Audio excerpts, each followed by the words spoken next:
Oh, welcome back to the Double Radio Gamescast. We're here to talk about video games. We're excited to talk about video games? Nah. For once, yes. I don't know. I'm going to be the one to say it. For once, yes. All right. Well, as always, I'm Something your is host, Ryan, wrong. and I'm joined by my lovely cohort of co-hosts, Alex, Brett, Hello. and Wyatt. Hello. That was not a weird one. You can't be laughing for No, that. we're it's laughing just because the you first millisecond came through and the rest was silence. Just silence. So you know what, Alex? It may not have been weird, but it was weird enough for Discord. Yeah, so. for audio Yes. listeners, Alex did just wave at the camera. So I'm doing it again. This is the real fan experience you don't get if you're just listening to us. it's true. real I'm doing it. I'm experience doing it to with wave both at the hands camera. now. You know, That's what you're missing. at some point, we're just gonna have to make like just like a montage of all of the weird things that come out of Alex's mouth. Oh, It's- All it's of gonna us. have to There's a happen. lot of weird stuff that all of us have said. Yeah, we'll have like a That's best very of true. compilation made by a fan someday, I'm sure. I think the capstone for that might be something having to do with Willem Dafoe. Hell, just maybe.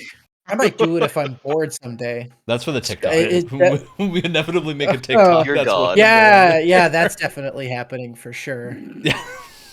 All right. So Well, enthusiastic. we're going to talk about Summer Games Fest. Summer Games Fest has been going on for a while. We've already talked about the Sony showcase, so we're not going to talk about Sony stuff because there's a ton of stuff to talk about. I think all of Yeah. us were pretty surprised at how high quality almost every show that we saw was. Genuinely, yeah. I think this is a thing where pretty much any of the spoilers, we're going to be doing a tier list. And pretty much anything that is on that tier list is worthwhile being high, except for maybe one thing. Yeah, pretty much one, maybe two. We'll talk about those.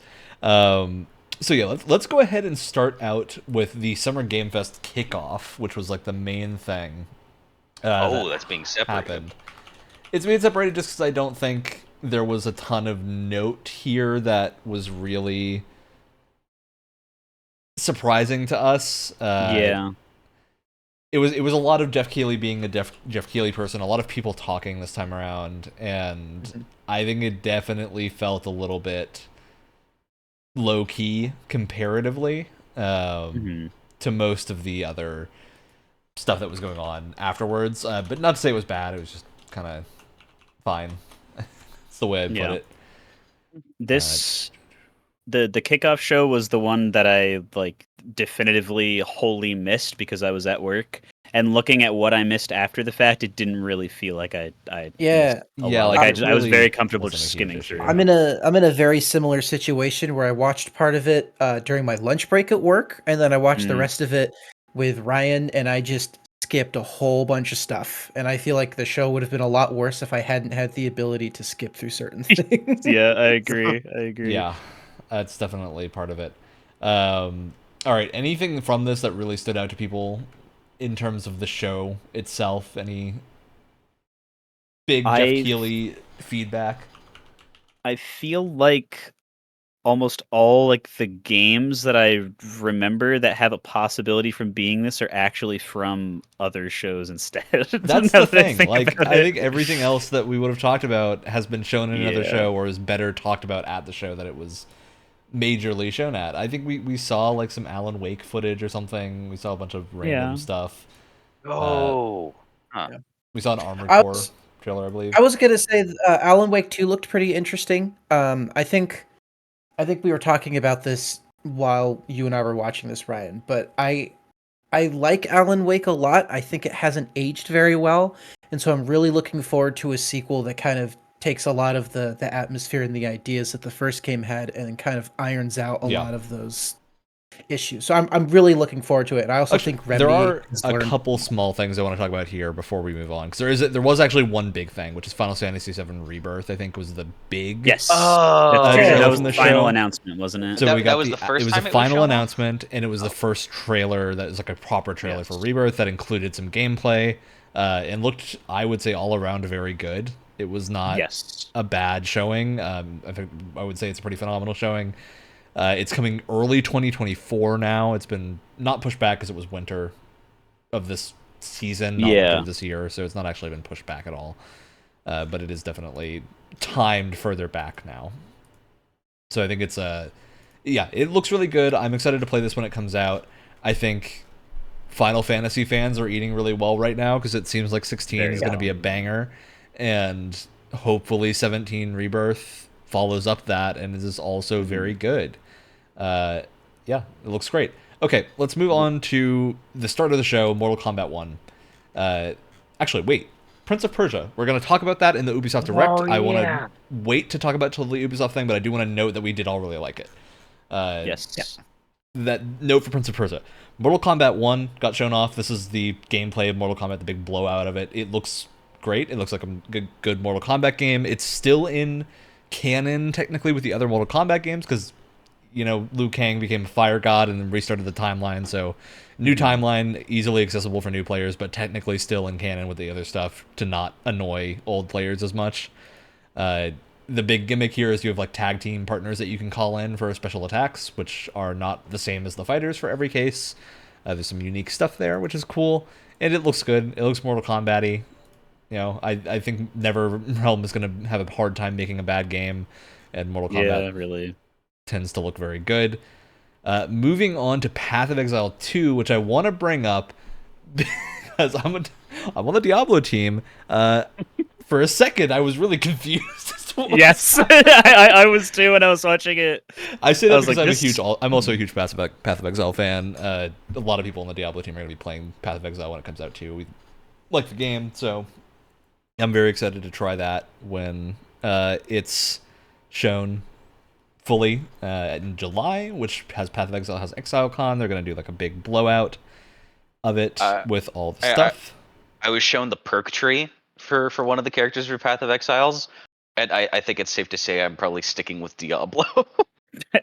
Yeah, I will say Path of Exile that's kind of the big difference, I think, between the ARPG design of Diablo and Path of Exile is it's just for largely different audiences, even though a lot of it is like people will enjoy both, but Path of Exile is very, very deep, and I am excited to dig into it when it comes out.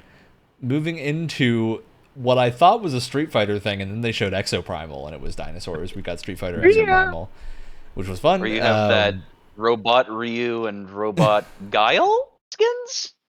Yep. Lots of cool skins. Exoprimal's a weird one. I think we'll end up talking more about Exoprimal when it comes out, because I'm sure if no one else does, I'm going to make it our Game Pass game for that month. Yeah. Oh boy. Because it's a Game Pass game when it comes out, so I'm excited to give it a try. Hopefully it's fun. Capcom has been hitting nothing but bangers lately, so hopefully that continues. Yeah, All right. it would be sad for it to be the only mid game in their recent lineup. I mean, which is weird because the previews for it were all relatively positive. Just still kind of confused about the PvPvE direction of it being an odd choice. But the more they've talked about it, the more I'm kind of getting into that idea, because it feels really different from something like a lot of the other live service games that are being made right now. It like just a depends PvE because focused game. Yeah, it still it still has a season pass and stuff, so it's going to end up, all of the negative stuff is going to end up being realized when the game gets into people's hands, if there is any negative stuff. But it's a wait and see kind of thing. I agree. We saw more Witchfire. Witchfire continues to look excellent. We saw Remnant 2, which I think Wyatt and I are very excited about. Looks great. Previews for that game have been great. The step up from the last game looks to be really significant. Like, there's a huge, it seems like, visual uptick in what the game looks like, as well as just gameplay wise. There's a lot more going on that is really exciting to me, because Remnant 1 is still a great game and a good time. It just is definitely feels very indie, whereas I think this is pushing up into AA, AAA tier of game. Some weird Sonic stuff showed up for a second in Honkai Star Rail. Lies of P dropped a demo. And I think Brett and I played the Lies of P demo, and it's very competent. I think more competent than at least I was expecting at being a Bloodborne clone. Yeah, it's interesting because I feel like for the most part with the Souls-like indie games, you can expect most of them to be pretty good. But even with the really good ones like Mortal Shell and stuff, they're still they're still clunky. They still feel like Dark Souls 1 era of clunk in 2023. There was, I don't think, almost any clunk in Lies of P. It's definitely very demanding. Wow. I need to learn to get good at it because it's doing the Yeah, the only thing I couldn't Sekiro perfect grasp was how blocking the thing. dodging thing worked fully. Exactly. It felt like some attacks had like weird wind-ups and whatnot that Yeah. in your dodges on, or not your dodge, your parries on like a weird time. So that bit was a little bit, I wouldn't say clunky, just hard to get used to. It's different. Yeah, I want to bring up Sandland because we did see Sandland in the showcase, which is an Akira Toriyama art style game, which I thought looked really good. Came out of nowhere. It's not a Dragon Quest thing. It's not related to something else. It's Bandai Namco. Tagline for it: "You don't have to be a human to save humanity." Yeah, it's like rolling around in a desert. It's one of the first really like, Unreal Engine 5 games.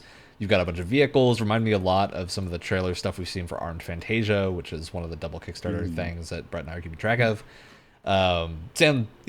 Sandland looks very fun. I think the scene where he's in a goofy-looking Akira Toriyama tank and then uses a bunch of swarm missiles sold me, because as everyone knows, I like swarm missiles. If a game has swarm missiles, I'll probably play it. I think there is something to be said too, because a lot of that whole like kind of like almost steampunky like chibi technology sort of thing that used to be like at the core of original Dragon Ball.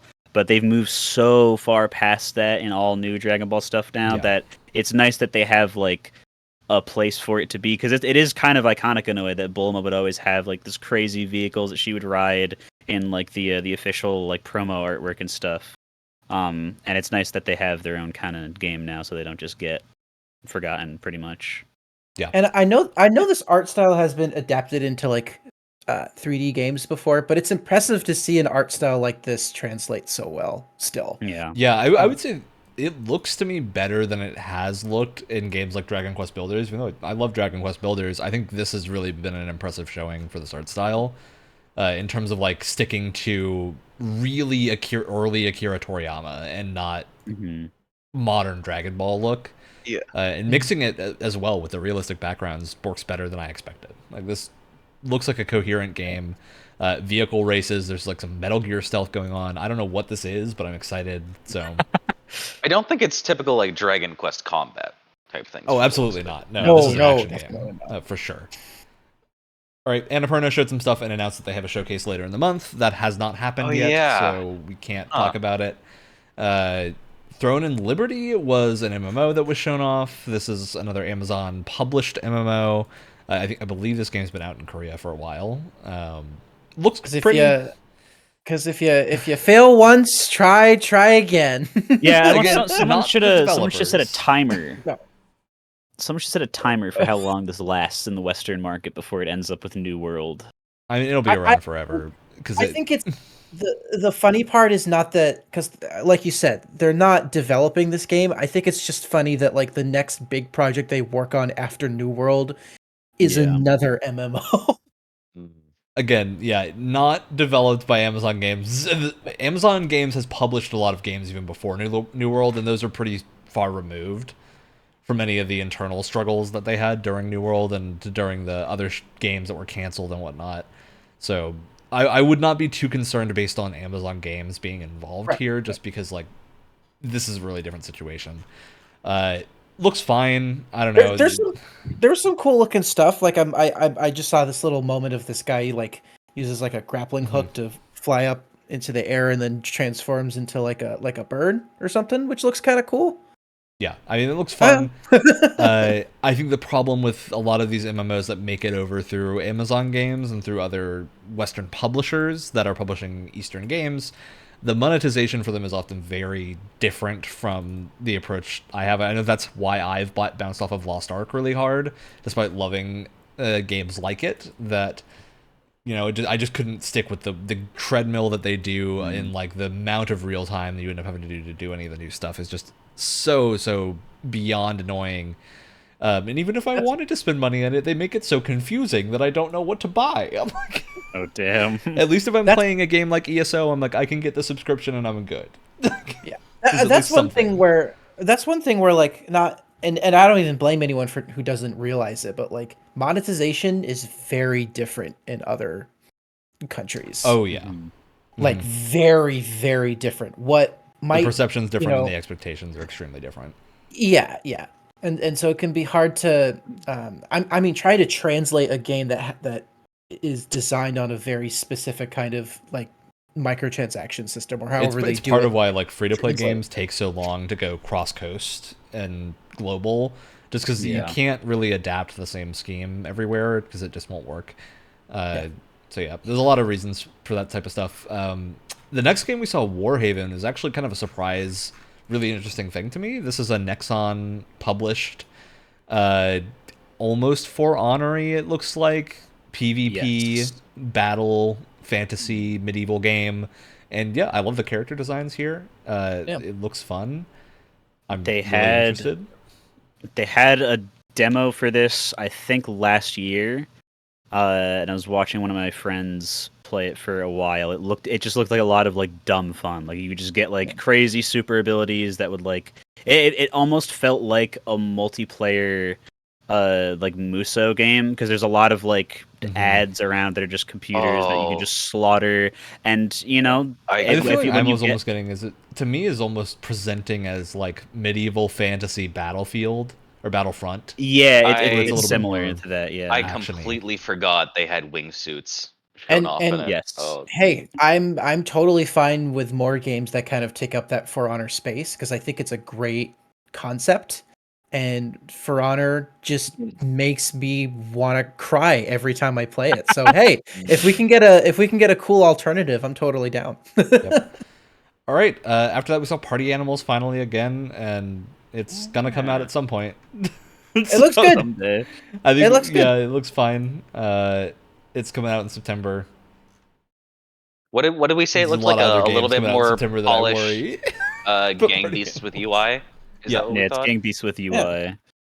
I think Again, I'm don't they have sure- like weapons and like items and Yeah, stuff too. it looks like more minigamey, a little bit more variety than Gang Beasts has. So I'm interested. which I'm totally down for that. Yeah. Yeah, next big thing was Alan Wake 2. We already talked about that. Space Marine 2, looking really good. We're seeing more and more Yes. gameplay of it. And yeah, it looks really fun. Previews from it have also been very good.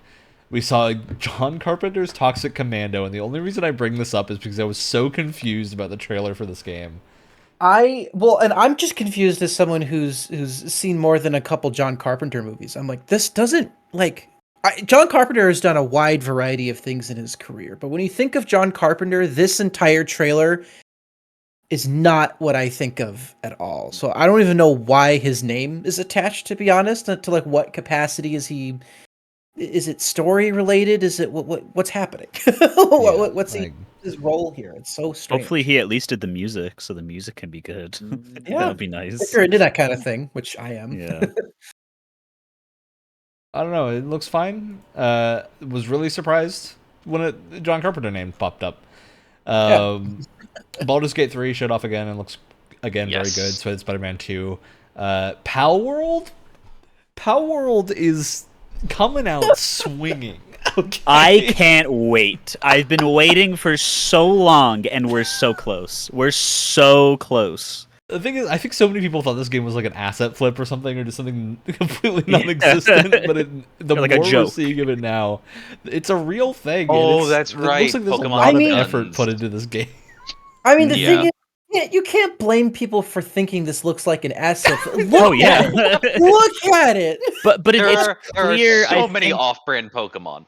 I think it's clear at this point that was on purpose. Like Yeah. you can't have gone this far without realizing that you have made one of the best joke games ever. Because I mean, there's Right. just a scene here where someone's sitting on the back of something that looks like a Lapras, and it's got two arms holding SAM missile launchers.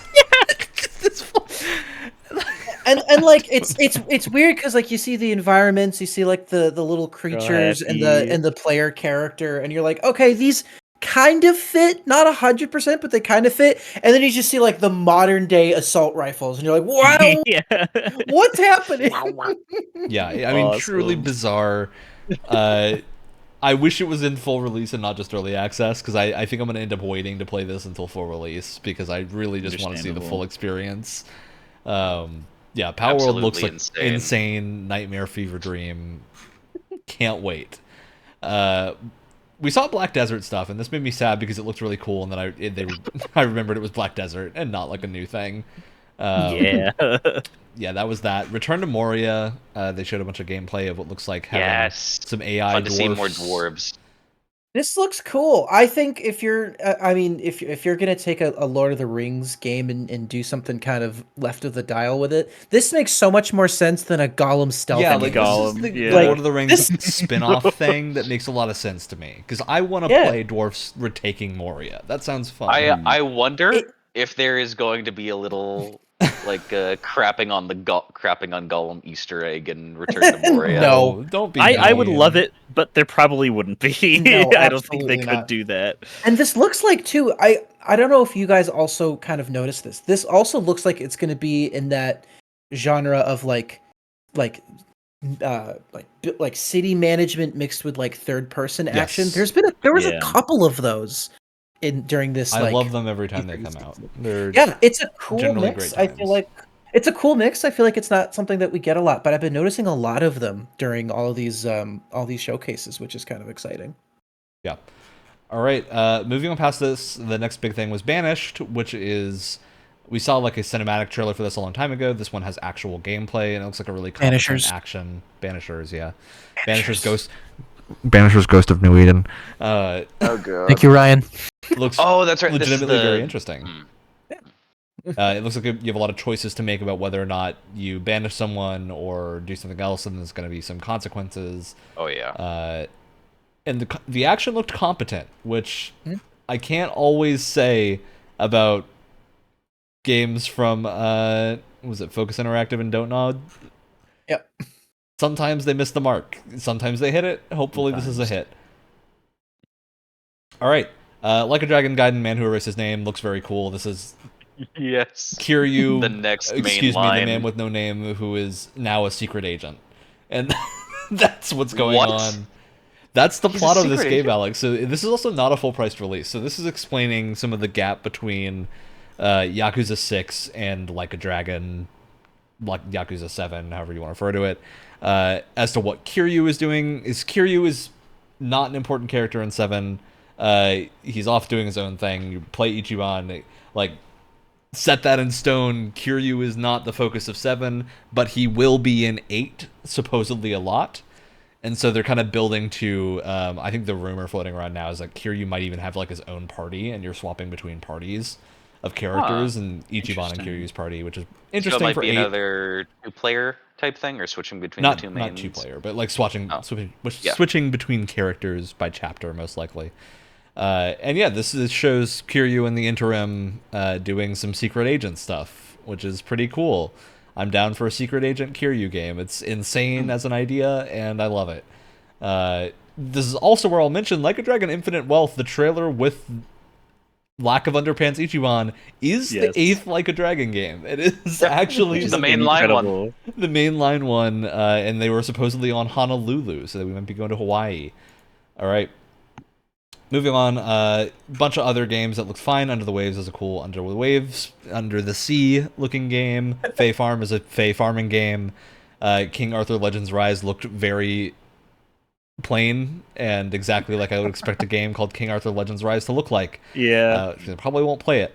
Wayfinder shows up, has a cool trailer again. Fortnite Unreal Editor, I'm sure a lot of people are going to get tons of mileage out of.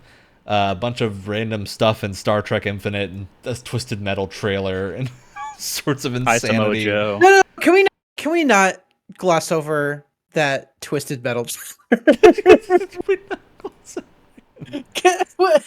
We can. Kind of a, I that's think a we big can. ask.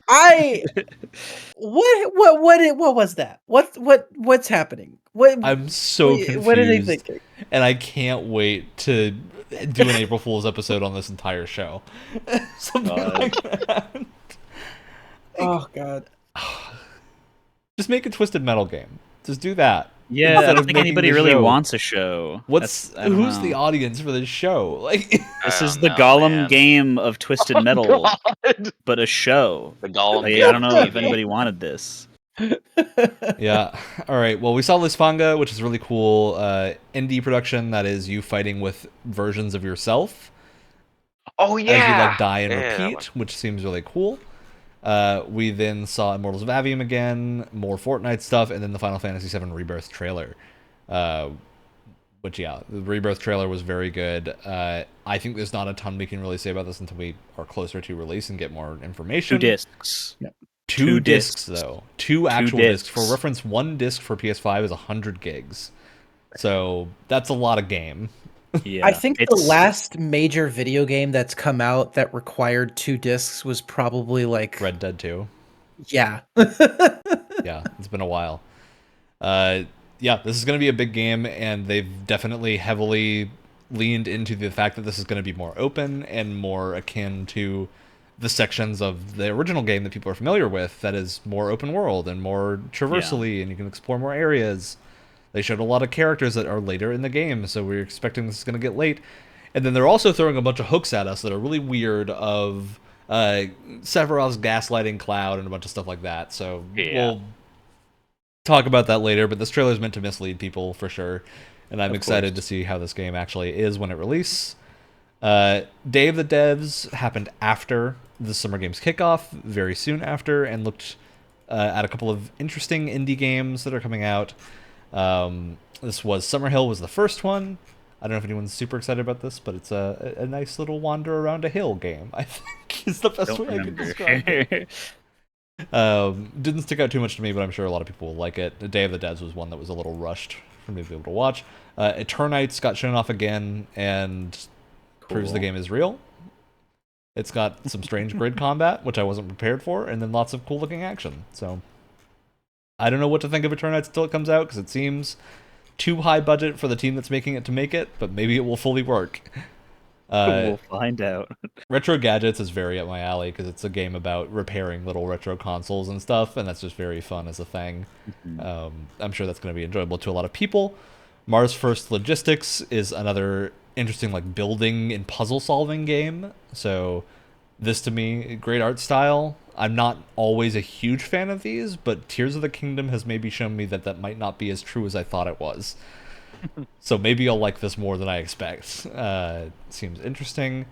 Then we saw Salt Sea Chronicles, and Salt Sea is no, it's not the game that I was thinking of. Does look fine. It's a game about talking to people. So moving on. Psych Odyssey, which for people who don't know was a Double Fine like documentary that happened that is legitimately incredible. Psych Odyssey is very worth watching.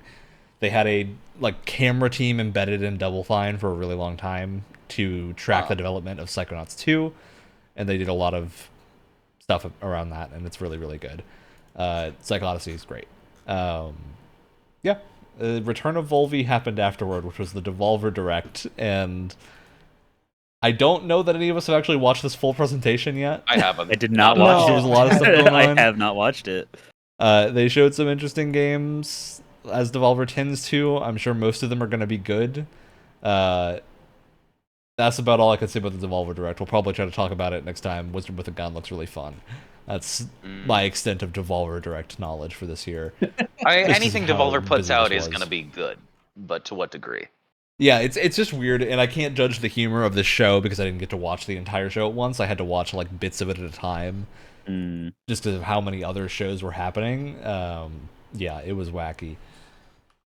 All right, next up, we have the Xbox Showcase. Was the big blowout with the Starfield Direct immediately afterward. Yes.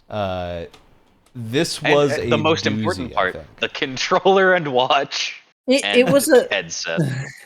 It was an interesting show because I feel like with the I'm almost like torn because they did show off a lot of good stuff, but at the same time, I like lost my mind. Ryan was there. I lost my mind at the end of the show because it's like you guys had so much time to show off all these things, and we have still so many questions. There's still so many like projects that we just know nothing, absolutely nothing about. It's insane how many projects still in the year 2023 are just there's no information whatsoever. It's I do bizarre. agree. However, I care about so few of those that the things that they showed instead were way cooler to me because I'm not a Fable person. I'm not an Avowed person. I'm not a Perfect Dark person. I don't even remember what the other ones were, to be honest with you, because it's been so They faded long. from And memory at this point. it sucks that they didn't show them, but I think by this point they probably know that if the game isn't coming out in like the next little bit, they really shouldn't show any more of them at this point, because it's just going to become another Elder Scrolls 6 meme where people are waiting on it forever and being very vocal about it because they keep pushing it back.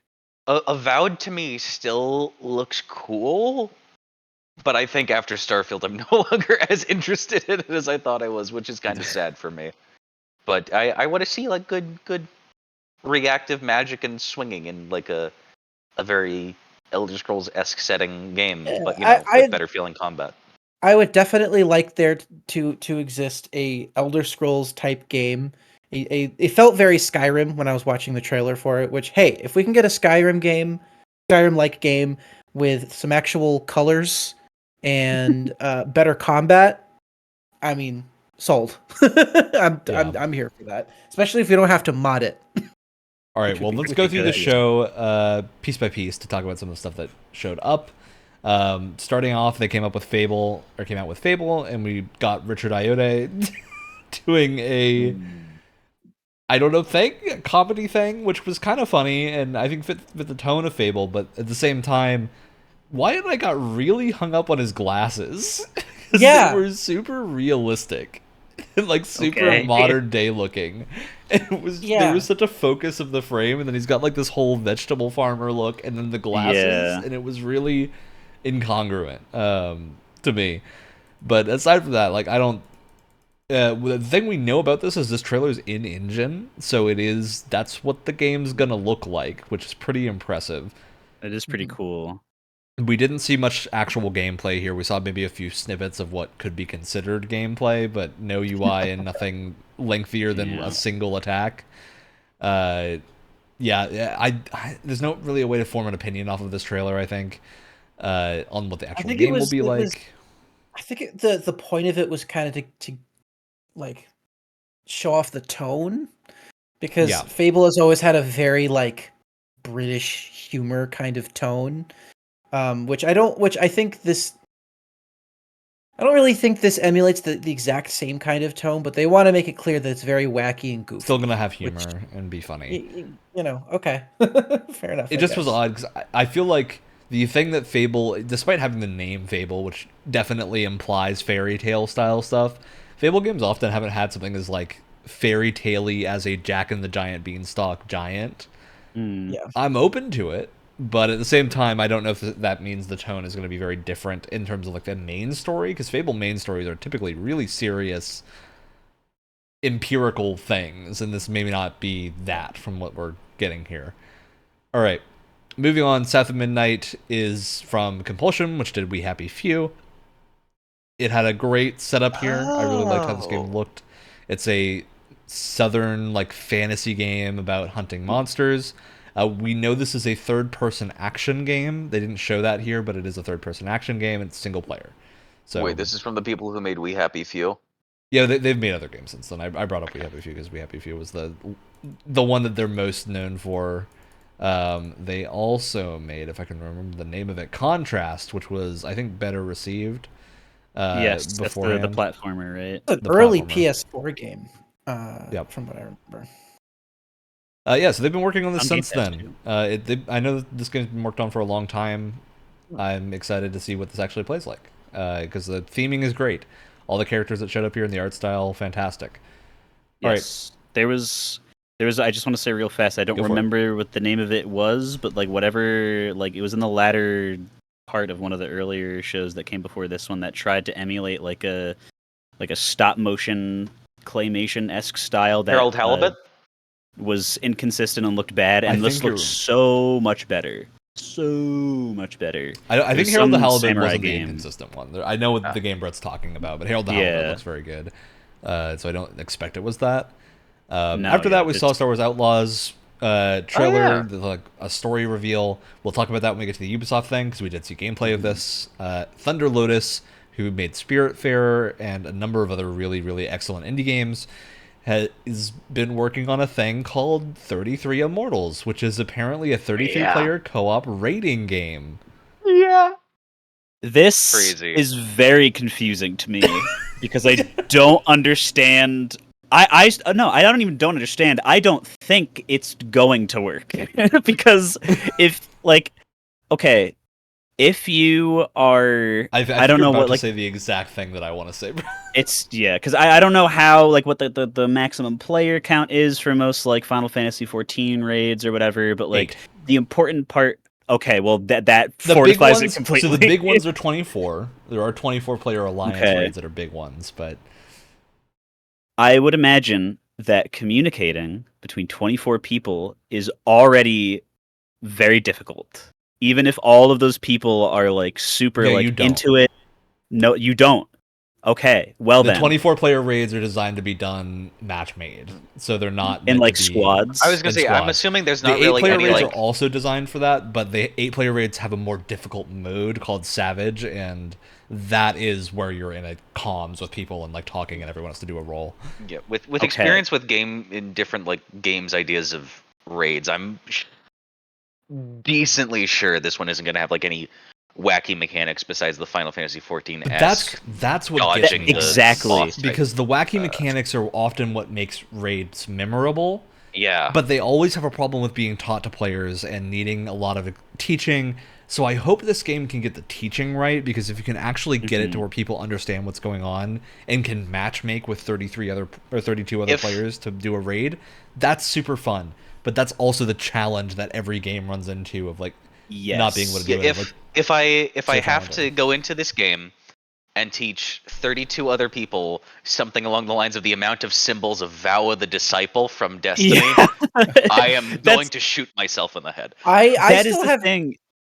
It's Go for it. there's just no. I just don't see how this is going to work without being extremely. It's either going to be they try to have very fun raids with fun raid mechanics, but it ends up being extremely frustrating because you could have the most educating, well written, super well telegraphed tutorial on Earth, and there will still be straight up 50% of the player base that will be incapable of understanding it, and they will ignore it, skip past it, watch the whole thing, and have the whole thing go over their head, and Gamers just can't read, the Brett. whole thing. Or they will go the complete opposite direction to combat that and just have very uninteresting, simple raids that anybody can do without having to have anything And interesting. the thing is, there is a which middle is good. ground. The middle ground is kind of what the alliance raids are in 14, which are they're 24 players and they're challenging, but they're not so challenging that you can't do them just match made.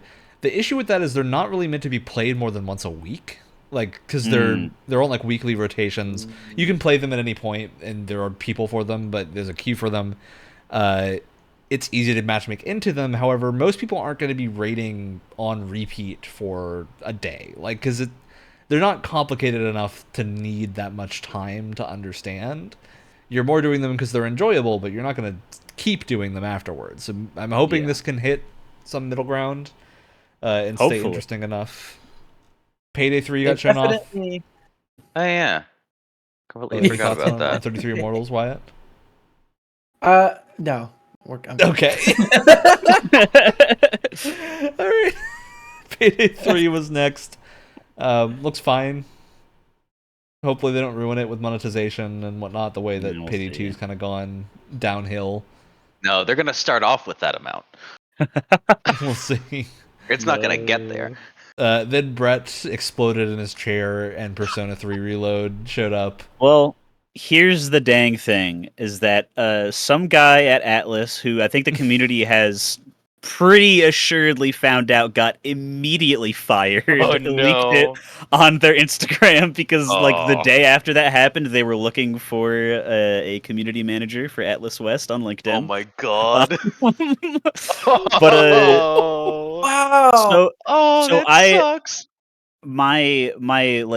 The equivalent of seeing the Persona 3, 4, and 5 coming to Game Pass, that pop had already come 2 days earlier because there was no way for me to avoid having seen that trailer. However, oh my god, it looks so good.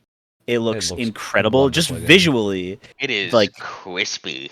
Yeah, that the lighting does this like the 3D anime style so good. You can tell that like this is an engine that is newer than the one that Persona 5 is on, because they're just doing crazy things with like actual lighting and not like effects that go on after the fact and stuff.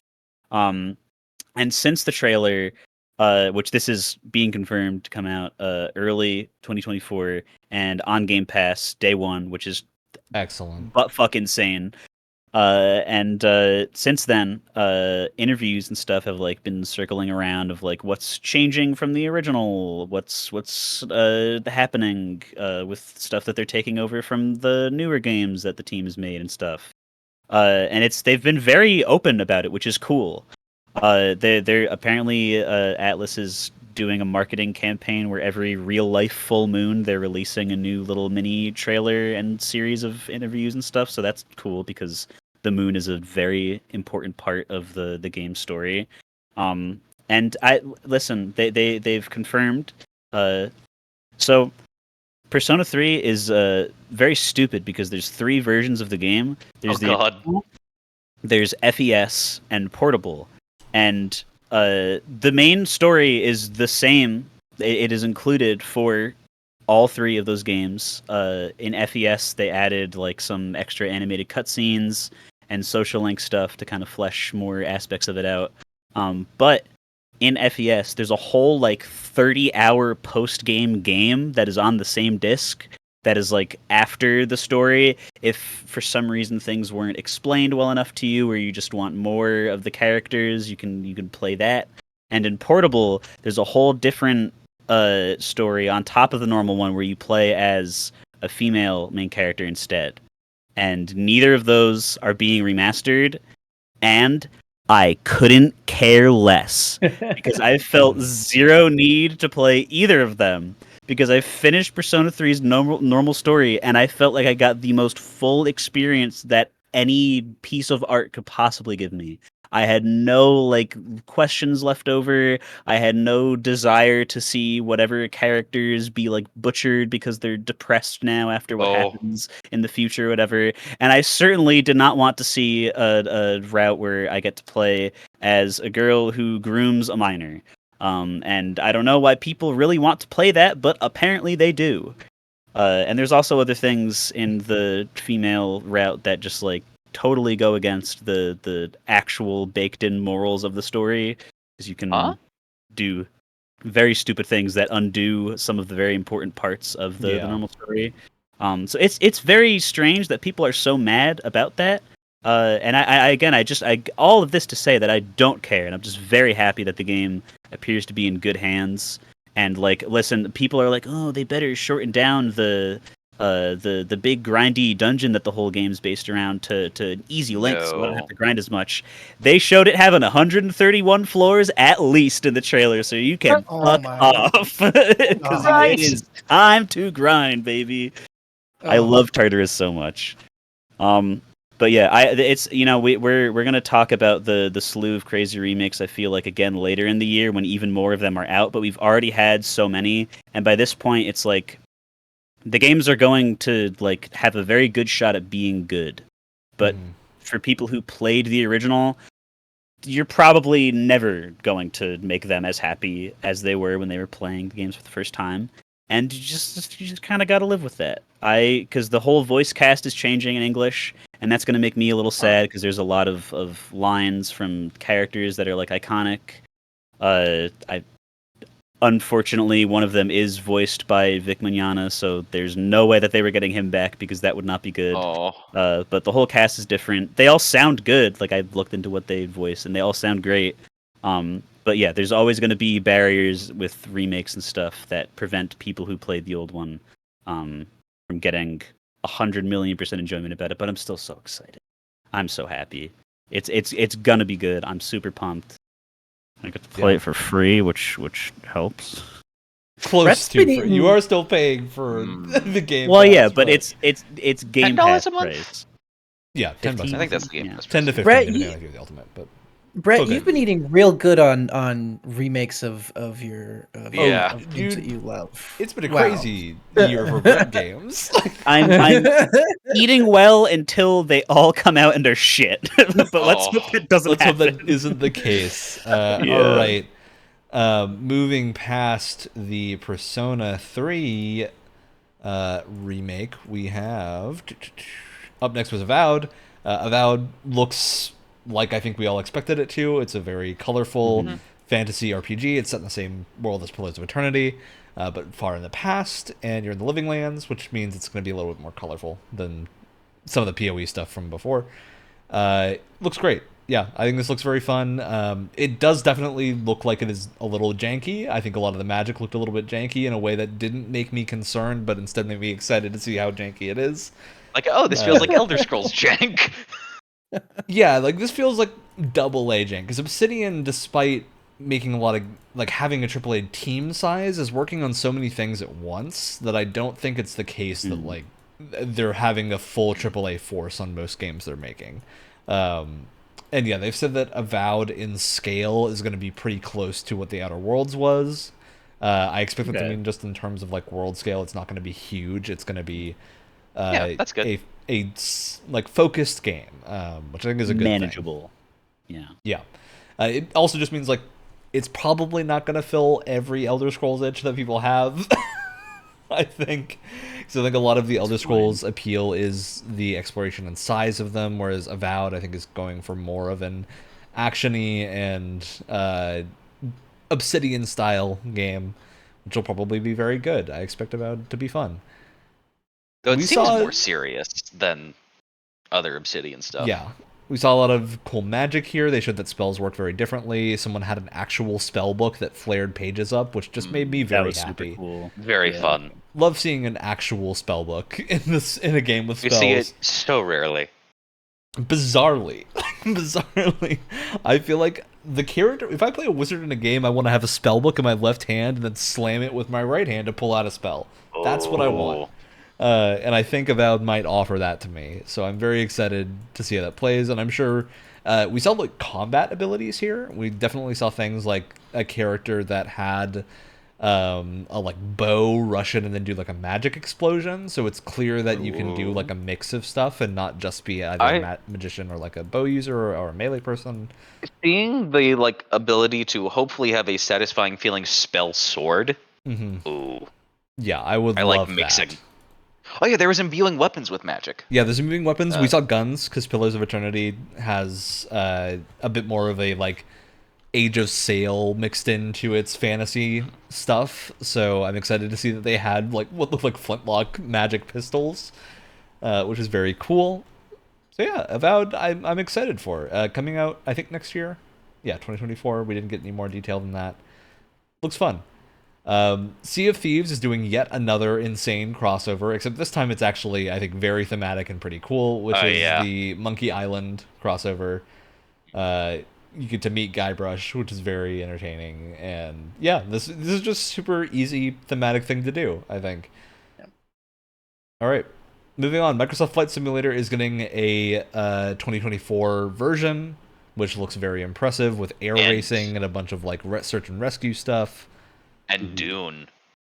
And Dune stuff. Dune is yes. actually, I believe, coming to Flight Sim currently. I think that's actually coming before this new version. Senua's Saga Hellblade 2. So, Okay. you want to take us away, Wyatt? Wow, that was not gameplay. Okay. He's So so sad. we got some gameplay Mm-hmm. for Nice air quotes. yeah, thank you for Hellblade 2, which involves looking at a admittedly very well done cutscene with some gorgeous Great cutscene. gorgeous Yes. visuals, expert voice acting all around, looks great. Great audio mixing. It's a great looking cutscene that I think personally, and this might be a bit of a hot take, didn't have any fucking gameplay. It did not. There wasn't. You There was a lot of cannot sit there. There was a You- lot of whispering you water, and can't sit there and that's tell it. me that someone picked up a controller and pressed any buttons during that They entire. maybe held forward. Like, maybe they held forward. Mm, My assumption is for whatever reason the trend is for games to have a gameplay thing and not show the UI, right? But in the first one, there are points where you have to like converse with your Viking schizo voices, right? Almost have a Lord of the Rings Gollum-esque conversation where you might have to convince one of them about a thing to make them stop bugging you. And there's no, you just hear that happening, and if the UI wasn't there, you wouldn't see like the little like text things or like which like thing you want to choose between to talk back at them with or whatever. So maybe that was there, and because there's no UI, it just didn't look like that was happening. Good games, but I need to see the game. they make like even we're going insane. Maybe this is what they want. Maybe they want us to feel like Senua, and this is what's happening as the marketing for this game goes on. I'm except when you're playing it, you only hear the voice of the devs whispering in your ear. You're enjoying playing it, right? I feel like we're getting so much like mental anxiety stuff, which is great. Very Hellblade. You know what's also very Hellblade? Character action. There's just something about me like desperately trying to pull together the most like half-assed explanation for I don't know what part of the game could maybe play like this, I guess, or just being like, but they make good things too, so what happened? Well, yeah. And that was one thing during this entire during that entire thing. During this entire trailer, we were watching this, and then I had at one point, I think it was either Ryan and I, at some point we were like, doesn't know. Hellblade is a character action game franchise. Yeah, it's not like it's not like a interactive movie like Telltale situation. That's not what it's a character action game. You have a big sword and you hit things with a sword. At the very least, horror. At the very least, very scary. The last one was very scary. Yeah, there's This a lot of not- like it's not other very stuff scary. around it, but it's still a game that is a third-person action game. Yes. And I wonder if maybe this is like signifying that they're really trying to go for more of like a Last of Us, very tight, closed-in camera. Like, we're not going to be doing the action. In which case, I am so tired of that being the only thing that we can go to for this. Like, there were so many interesting things about the first game, and I feel like it'll be great if they do that. But at the same time, I think they're missing the lightning in the bottle that was Hellblade 1. Because Hellblade 1 had really wide appeal, and I think this is maybe going to narrow that down a lot, and I don't know. There's a lot of like weird things going on with Hellblade 2, and it's what's also bad is they keep having a poor voice actor or someone come up before and explain that we're about to see gameplay of Hellblade 2. Yeah. They don't know what's going on. Yeah. The ones that are making the decision that this is what's being shown, and then they hype it up as gameplay so much, and then we're so disappointed. There's no way that like game developers don't know this, but I'm just gonna say this: if you announced a game, when did they announce? Like 4 years ago, 3-4 years ago, probably longer than that. 3-ish. If you announce a game 3 years ago and all you can show us are 3 CGI trailers, what that tells me and most people is that your gameplay is not in a presentable state. We know we were an engine. We know it was an engine. So it Ryan, looks good. Ryan, respectfully. But they make good games. They make good games, Wyatt. Listen, you have shown us, you have proven with your previous games, you've proven with Hellblade 1 that you can do some really cool story stuff, characters. It was really well done. We get that. You showed us one trailer where it showed us some more of that. Cool. We need gameplay. It has been 3 years. We've had 3 separate showcases for this, and not a single time does Senua pull out a sword and hit people with it. It's just that simple. It is. Why? It is. Can't do it. Secret insane ruins the to me. game. I just don't. wondering what's going I on. don't understand. I'm so curious about what's happening. So I do want to bring up. Let's just go through quickly the backlog of Ninja Theory. Heavenly Sword, Enslaved, and DMC Devil May Cry. And The this is what actionist they're showing. action games ever. I mean, Enslaved is maybe a little bit less action-y and a little bit more adventure-y, but it's still got action, and it's still very fun. In Heavenly Sword, straight up is just a janky 360-era action game that doesn't hold up great, but was pretty fun at the time. And DMC is a terrible Devil May Cry game, but a great action game. So, I don't know. I'm really hopeful that they've managed to hit some middle ground here and don't just fully go... Because the problem is, Wyatt, and I think you're going to agree with me on this, if they go for the route of The Last of Us, that could work for Hellblade. I don't think Ninja Theory is going to do it as well as Naughty Dog is. Well, I mean, can anyone do it as well as Exactly. Naughty Well, Dog that's the right reason now? that there's so few of them. Like, I don't know. I'm Like, more of a and fan of gameplay. Not to shit on other developers. It's just that's what they do so well. It's like complaining about it's like saying, I don't know, if some random developer went and made a grand strategy game and was like, "Oh, this is worse than Paradox games." I'm like, "Well, yeah." Yeah, that's the thing they do really well. But at the same time, there's like a reason that no one else is trying to make Crusader Kings, because Crusader Kings is the version of Crusader Kings that needs to exist, and if someone else tried to make it, it would probably just be worse, and then I would just continue to play Crusader Kings. So yeah, I think there's just a weird scenario here where there's some disconnect between Ninja Theory and people that actually want to play these games, and I don't get it. I don't know what the intention is behind their marketing for this. I just and again, I think we can all agree, if you spend this long showing off your game without showing actual your actual gameplay loop, that just screams that it's not ready after 3 it's years. worrying. It's very worrying that you don't even have a vertical slice to show off. You don't have anything. But maybe they do. That's the weird thing, is that maybe they have this somewhere and they're just not showing it. Make good games! Ninja Theory makes good games! God. I can tell you right now, this section's getting clipped out and put on separate things. Some of the most unhinged. Jesus. Yeah, so that was Hellblade 2. I think we have to move on at this point. Please. I think we're going to continue to spiral if we keep talking about it.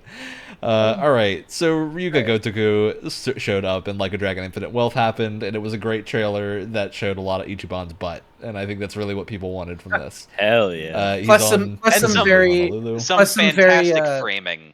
I was about to say some very Austin Powers-esque framing, which is always a funny gag to me. Yeah, it will never not especially when someone like reaches to take a drink out of the screen blocking his junk, and then underneath it is a sunscreen bottle. It's really funny. Super funny trailer. I think there was a lot of confusion, rightfully so, at the end of this trailer because there's no 8 on screen. The reason is the 8 is the like infinite sign. That's what the 8 was. It was just super unclear that this is actually the next mainline game and not a spinoff. But yeah, it's the next mainline game. We've heard a decent amount about this. It's still going to be a JRPG style game, turn-based, like the 7th Yakuza Like a Dragon game. And then yeah, it's going to be maybe set in Honolulu, which is bizarre. So Cool. move on. Fallout 76 got a big thing. Move on. Yawn. Capcom came out swinging again, and we're not going to talk about it at the Capcom showcase because we're really not going to talk about much about the Capcom showcase. Capcom premiered Kunutsugami Path of the Goddess, which I don't know what this is. Looks great. Some bizarre. This looks sick. Oh yeah, the sort of like Warframe-esque looking movement to yeah, that. but it's like the camera. They showed us what environment. looked like a camera angle, and it looks like it's almost top down at an angle, and you're Yeah. like collecting allies. So I don't know. I'm getting vibes that this is going to be a thing that we're not super familiar with in terms of what it's going to play like. There was an old game called, I want to say, Otori on the PS2. That was a game about like cleansing demons out of Japan. You can go look up visuals of this. Otori, I believe is how it was spelled. Sounds right, I think. I'm surprised and yeah. Brett doesn't know what you're talking about. Well, because I was thinking of Onimusha because it has like a top down. Onimusha was definitely a thing that, or Otogi, I believe it was. Otogi. Yeah, Otogi Myth of Demons. That's what it is. Which is not Onimusha and not Okami, Not Onimusha, which are both that Capcom. Huh. Yeah, it's an early Just so that you're not confused. Xbox era Okay. game about fighting demons, and this is reminding me of that in terms of like the this kaleidoscope has aesthetic visuals and stuff. Super cool visuals. You were going after some big boys. Kunitsugami looks incredible. Like I just love the way this game looks. It's bizarre. Yeah. It reminds me a lot of like Ghostwire Tokyo's interpretation of Japanese mythology. And that's just very weird and lots of shifting limbs and whatnot. It looks, super interested in seeing more of this. Hoped we would see more at the Capcom showcase. They just showed the same trailer again. Yeah. Really bizarre. After that, we saw Forza showing cars off. If you're not picking up what we're saying, the Capcom show was almost completely pointless, and there's no point in watching it. Just don't. Yeah, we'll go throw watch in the one more Dragon's sentence Dogma about it thing. at the end. That's it. Forza showed off Forza cars. Cool. Elder Scrolls Online showed its update. Yeah. There is some Atlas stuff coming, which is Persona 5 Tactica, which is the other leaked Atlas game. Again, the poor man with the Instagram leaked this one. Oh boy. Yes. Rest in peace. It showed the Persona 5 Tactics game. Got Chibi double graphics aren't really doogied. doing it for me for Persona. No.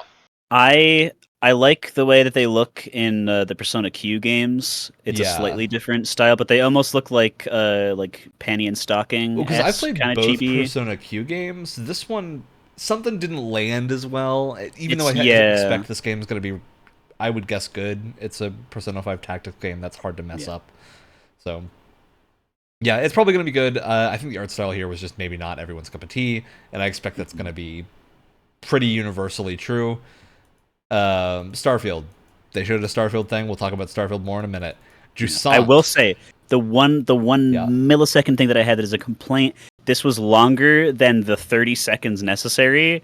So I was very bored. I was waiting for it to be over because we have a whole 50 minutes of pure Starfield. You can go. Wyatt and I did reactions to this, and you can watch what we did at the time, which was just like confusion. We're just like, what's going on? Why? Yeah, it was very weird. Why are you showing this off when it's just going to be so soon after the... Yeah, like we're going to talk about this in like half an hour. We don't need to see this right now.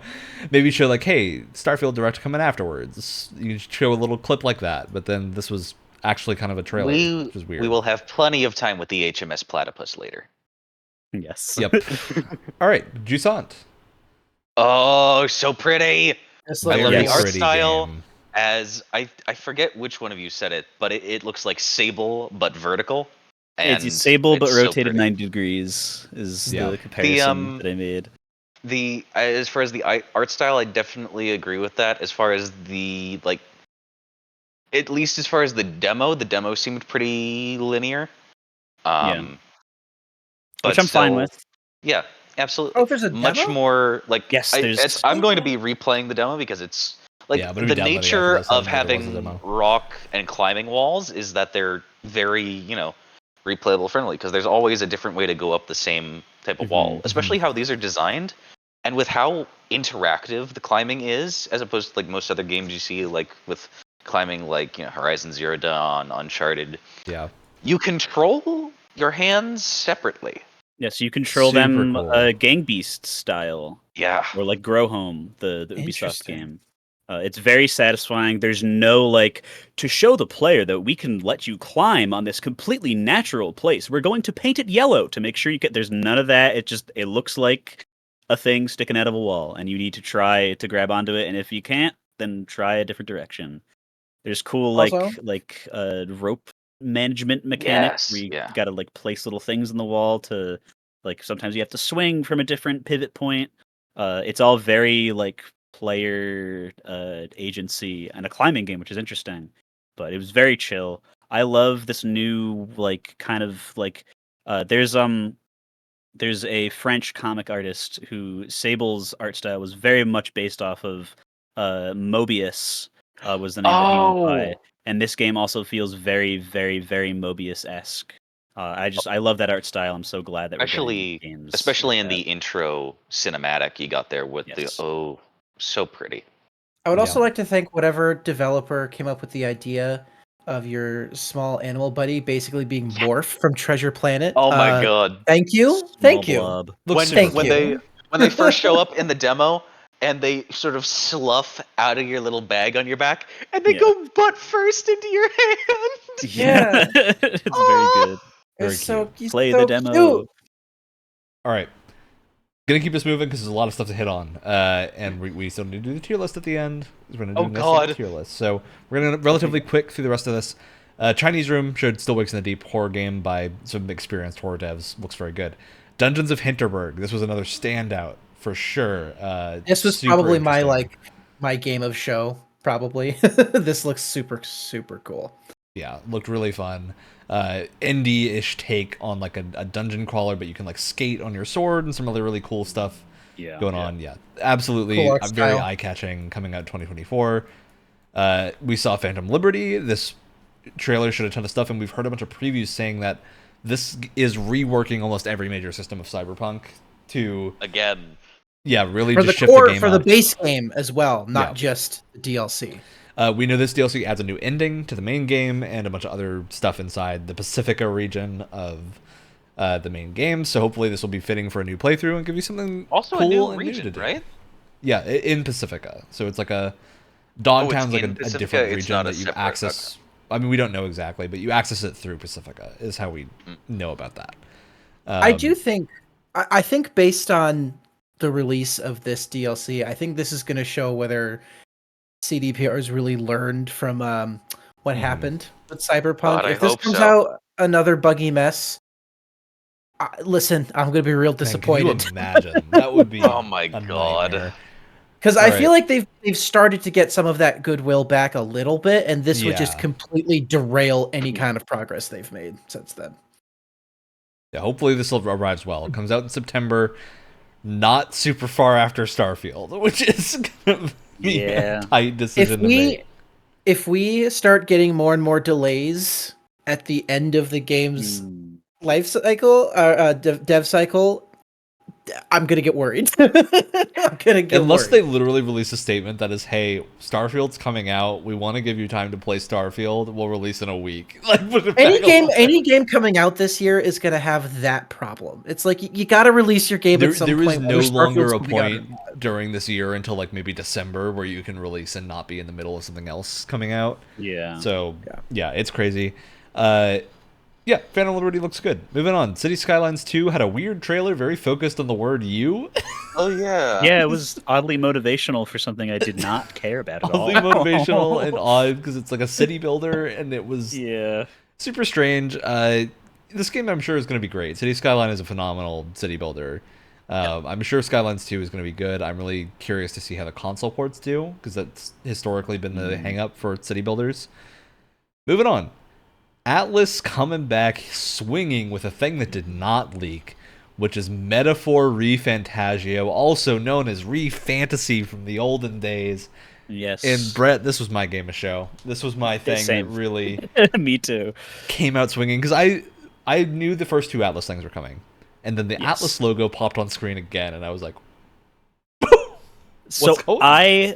during this part, because this was right after City Skylines, I was like, all right, I'm gonna go take a shit. I'm bored. So I was visiting friends. We were all God. sitting in the living room. I was like, all right, whatever. See, I'm gonna go. I came back and they were like, Brett, you left at literally the worst time. Atlas just showed off a different game. And it looks incredible, and I was like, "Yeah, great bait, guys." Oh my you think I'm stupid? You God. take me for some kind of fool? And then they rewound it and showed it to me, and I was like, "I was the happiest I've ever been." I mean, yeah, this looks great. Cool. It's really different looking from a lot of Persona Yes. games. The UI is an entirely new style. It is not related to Shin Megami Tensei or Persona and tied down to them. So I'm really, really excited to see what Metaphor has in store for us. Yeah, I'm just super excited for this. There's lots of bits of like running around on a moving boat thing that Yes. maybe had legs. So I'm super You can curious skateboard what in that this was one about. too. Oh yeah. Yeah, looked great.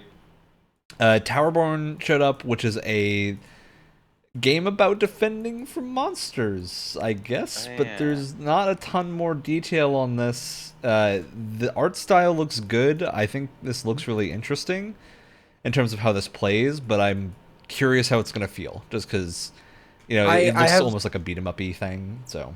I have questions about structure as well. Yeah. How everything's going to be structured.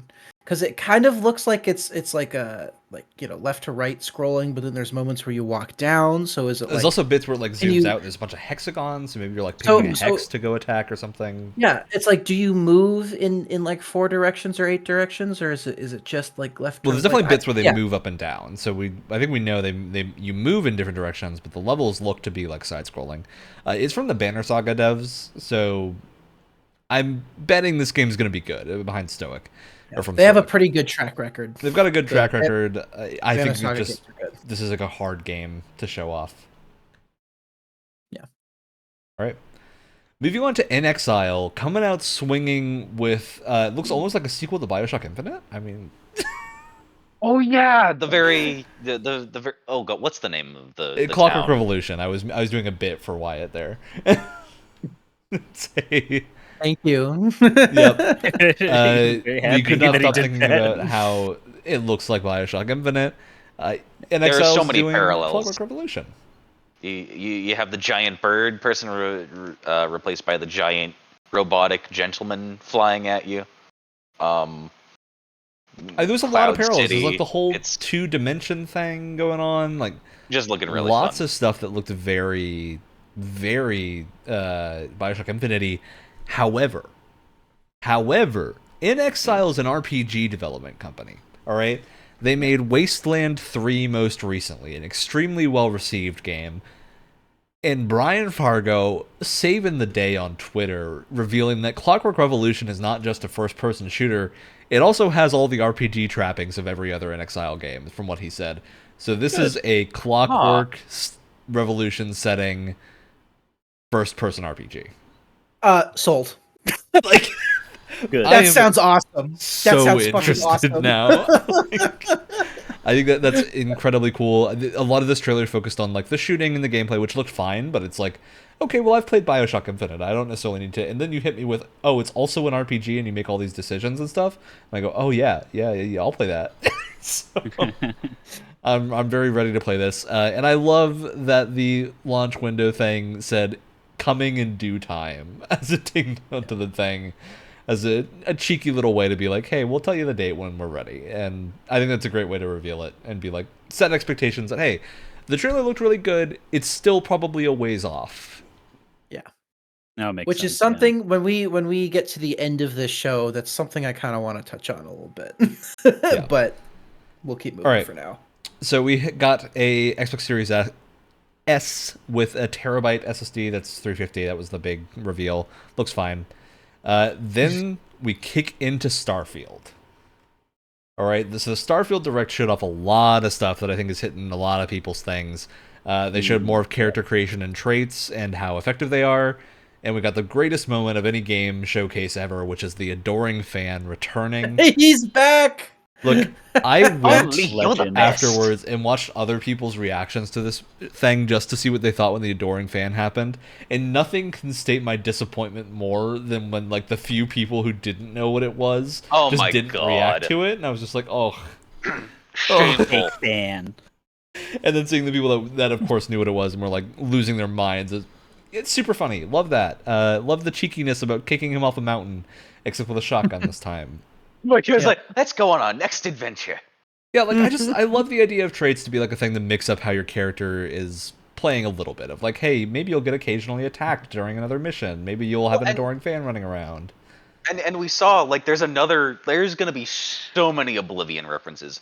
In one of the first reveals that we saw of Starfield, in the menu, someone really dissected a single screenshot to the point where there is a perk to where your jump height and speed is increased dramatically, but it is your walk speed is decreased a little bit after you stop doing that. So we're bunny hopping the whole way. Yeah, this is from the bunny hopping diagonally strat in Oblivion.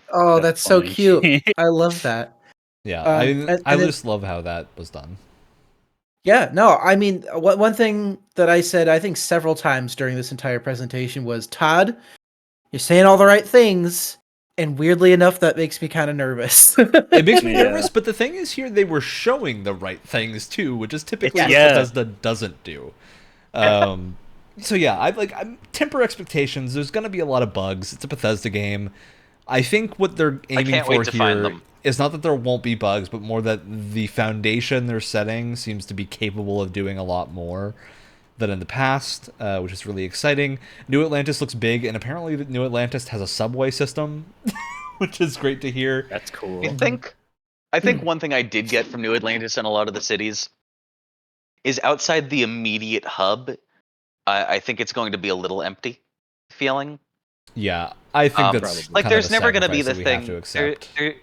There's never going to be the feeling in. I don't think for a very long time. There's going to be a good feeling game where it's like, oh, you go into the city and there's just like you can enter every building and explore it fully. That's not going to happen Yeah. with this. Yeah. And that's fine. That's fine. I just don't want a city to feel, like oh, it's so like cool and futuristic, and then outside the shop and vendor area, it just feels At some lifeless. point, scale requires sacrifice, and Yeah. that I think is what happened here. They talked a lot about how the tech behind this is very inspired by Daggerfall, and how Daggerfall did world building, which is super cool. And Daggerfall has a lot of really cool systems behind it. Hopefully, mixing that with more hand-done stuff, which sounds like exactly what they've done, is going to lead to a better foundation here for things to build off of.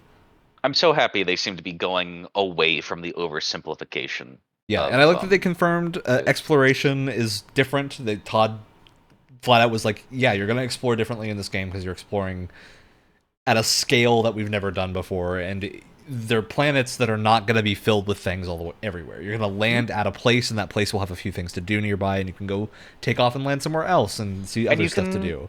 And you can scan planets beforehand too. Like you can see what type of resources there are, if it even is hospitable to life, things like that. And it confirmed a lot of stuff's barren. Like I think that's this is the weird thing because they keep throwing out 1,000 planets as a number, and that makes me so nervous because I'm like, I don't want 1,000 planets. I want 10 that are good.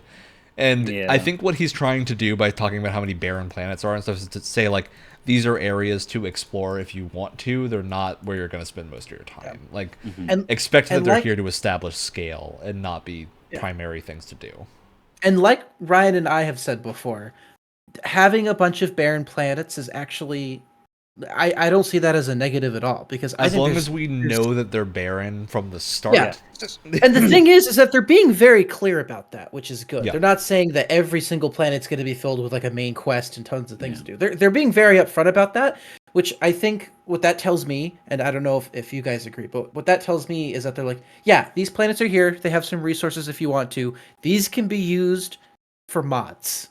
People want to do their own quest lines and stuff on whichever like barren planet. Go for it. Like that's really Maybe exciting. there's some ancient ruins and a barren planet, and that's where the mods go. Yeah. I hope like they at least like if you have to land on some for like fuel or something, like I hope they are at least like very visually pleasing. Yeah. Because they're like to a degree randomly generated, but I'm sure like some human being has looked over them to make sure that they look not brown. Visually pleasing, or also like visually, intimidating to it's like, oh, I really don't want to be stopping on this planet, but I have to because of my ship. I gotta get out of here fast. Yeah. And it's not like it's not like we don't have a space game that can have hundreds of millions and millions of planets and not make them look interesting. I mean, No Man's Sky, for example, that is literally an entire procedurally generated galaxy. And yes, there are tons and tons of planets that kind of mostly have all the same resources, but they can still look really, really cool. Yeah, like there can still be, there's still a moment of joy in No Man's Sky whenever you found like, oh, this planet looks awesome. I'm going to stick a base here. And I think Starfield's going for that same thing of like, if you find a cool looking planet that doesn't have anything on it, build a base. That's your moment to establish an outpost. And I like how this looks. I mean, especially if with all of their open world RPGs, they've been really leaning into the like crafting, building, settlement stuff. I mean, having tons of planets where you can do whatever the heck you want with 200 different settlements, I think is going to be really appealing for a lot of people.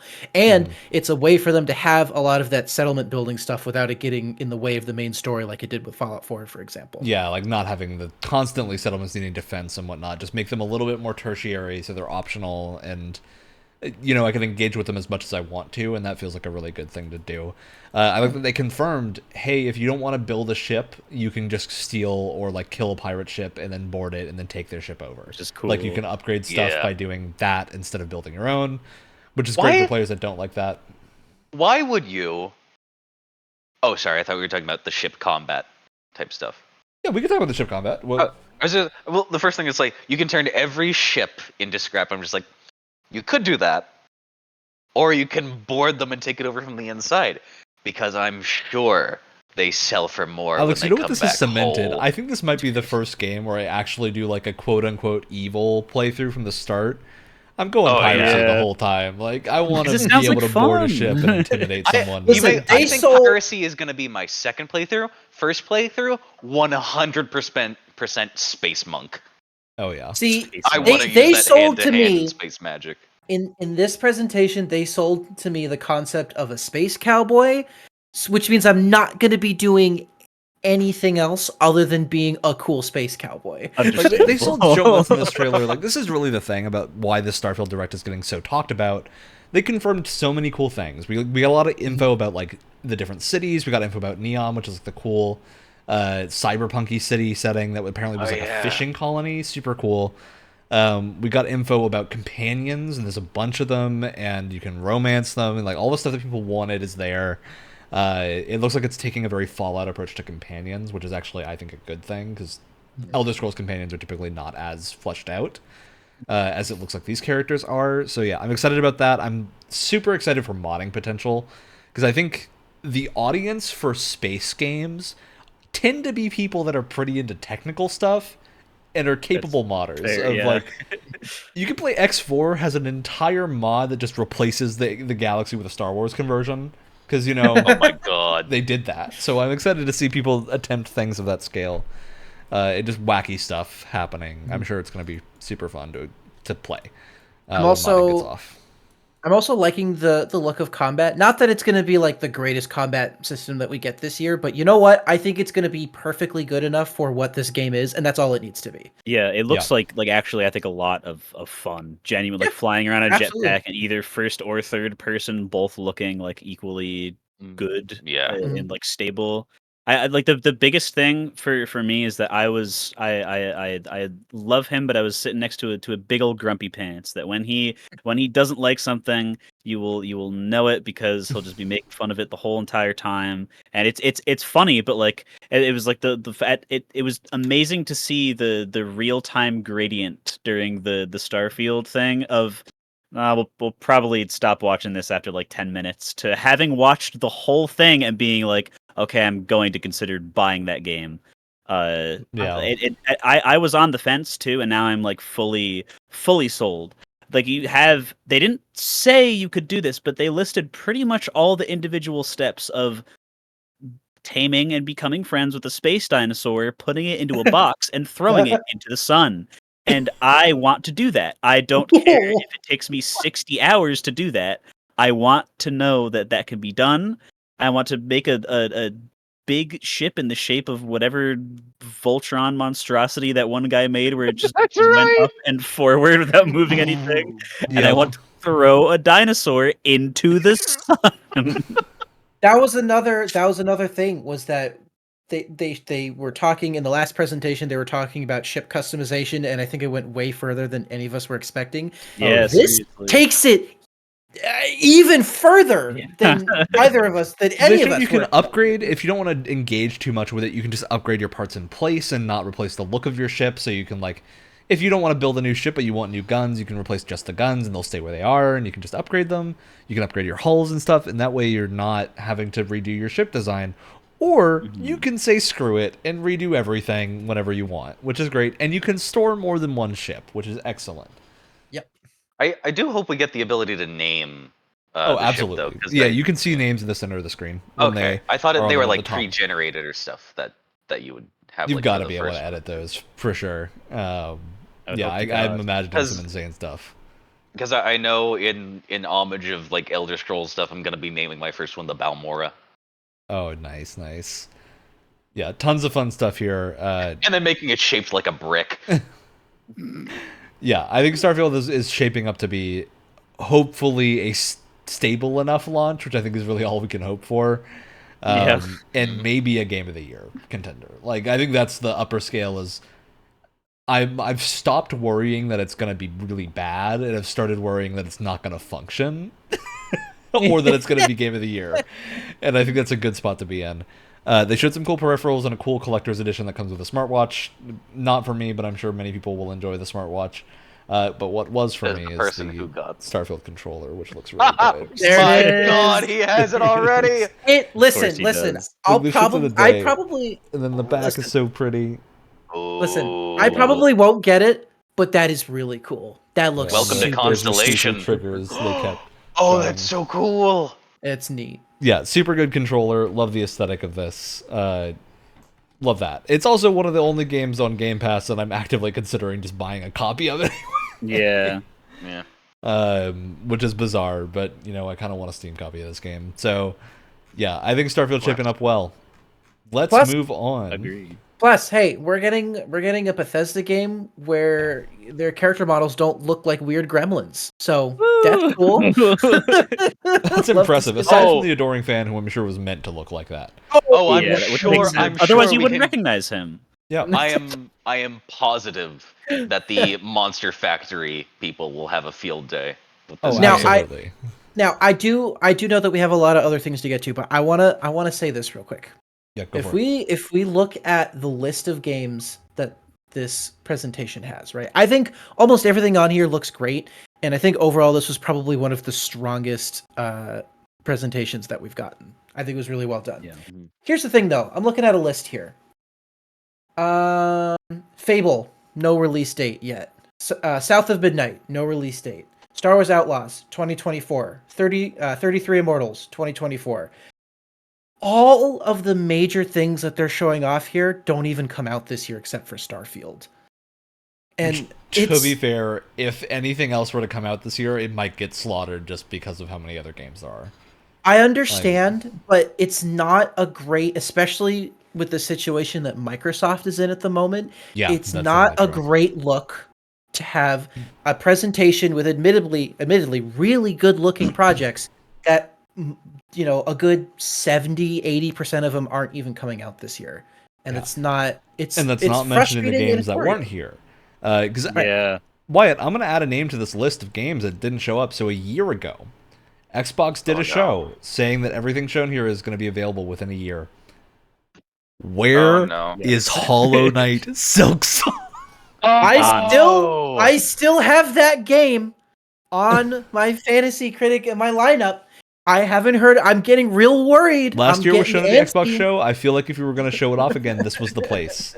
So I feel like that's a subtle delay into 2024 for Hollow Knight Silksong. Yep. Maybe I'll be proven wrong, but man, we still have another 6 months. We still have another 6 months. We have a lot of time. This would have been the time to announce a release date, but we haven't gotten it yet. So that to me says they're probably unsure if it's going to land in this year. So maybe December or November it could happen, but I'm expecting next year. All right, let's move on to the Ubisoft showcase because we have a lot to talk about at Ubisoft. We're gonna save the future game show and the PC gaming show and the Wholesome Direct and a few other things like that. I want to shout them out because they were all actually very good this year. I think for the most part they were extremely good. Especially the future game show was way above what I expected it to be. Amazing. I don't think we can talk about the future game show in the time that we have left, so we're gonna cut that to next time and try to fit it in at some point because there was some really cool stuff shown there that we absolutely should talk about, but we just don't have time. And I think Alex and Wyatt, you guys may not have been tuned into future game show. I've been meaning to see it. Yeah. I've been really busy, but I haven't. Well, because last year it wasn't great. So exactly. What's going on? And this year it came out swinging so hard. In the Devolver Direct, again, we kind of glazed over that just because none of us have really sat down and watched the whole thing, rather than just the games that are coming out of it. So we're gonna move on to the Ubisoft Forward and then get to our final thoughts about stuff. The Ubisoft Forward was interesting because the day before the Ubisoft Forward, we got the Star Wars Outlaw reveal.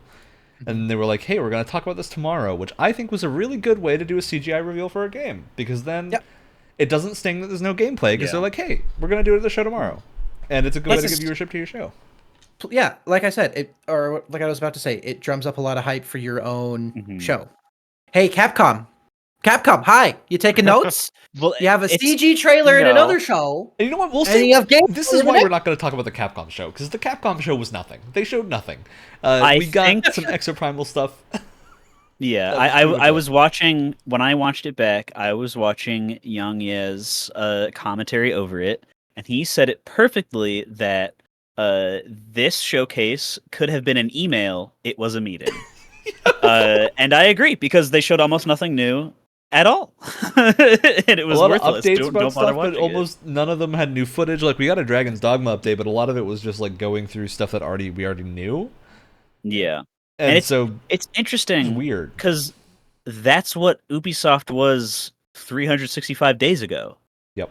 But they learned how to do that, like, because we had that those complaints with when it might have been longer, like when like the newer Far Cry game was coming out, and they showed like so much stuff at like the Summer Games Show or the E3, whatever was happening, and then the next day they just showed like the same and more as too much. Like nobody cared anymore. It was boring at that point. But now they didn't do that. They learned an actual good like way to do the CGI trailer and gameplay separation. And that's what the show really says to me, is Ubisoft has kind of learned their lesson from last year, which is really good.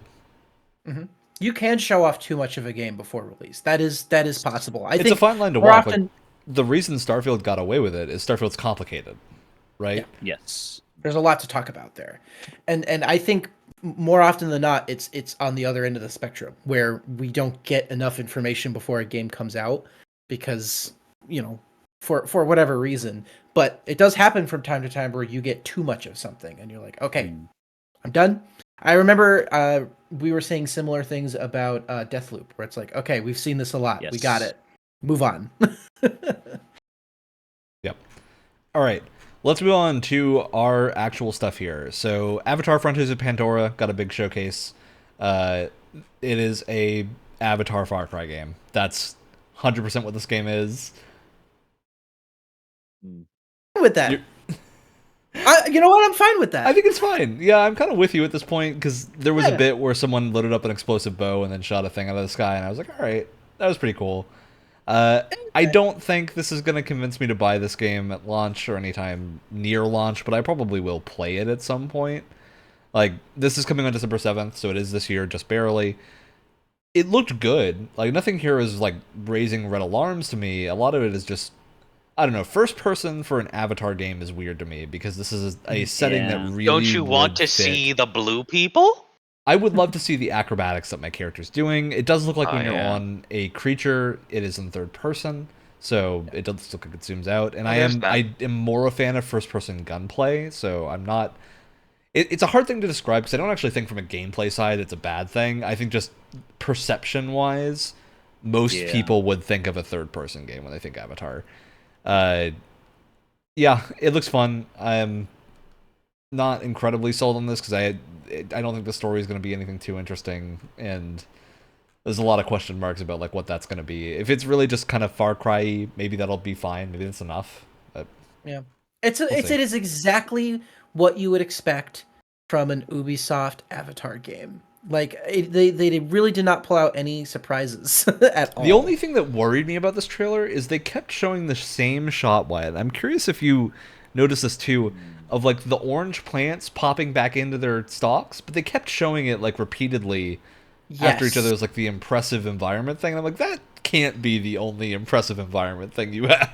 I hope that is not all that they have, and that they're showing that because it's what people recognize, because there's that scene from the first movie where that's my hope too. Whatever his name is like touching all of the plants, so it's something that we recognize. I hope there's more to it than that, because Pandora as a planet was very much based off of what James Cameron saw when he was deep sea diving, and there's a lot of cool stuff that you could do with that. So my hope is that there's more, but I don't know. We'll see.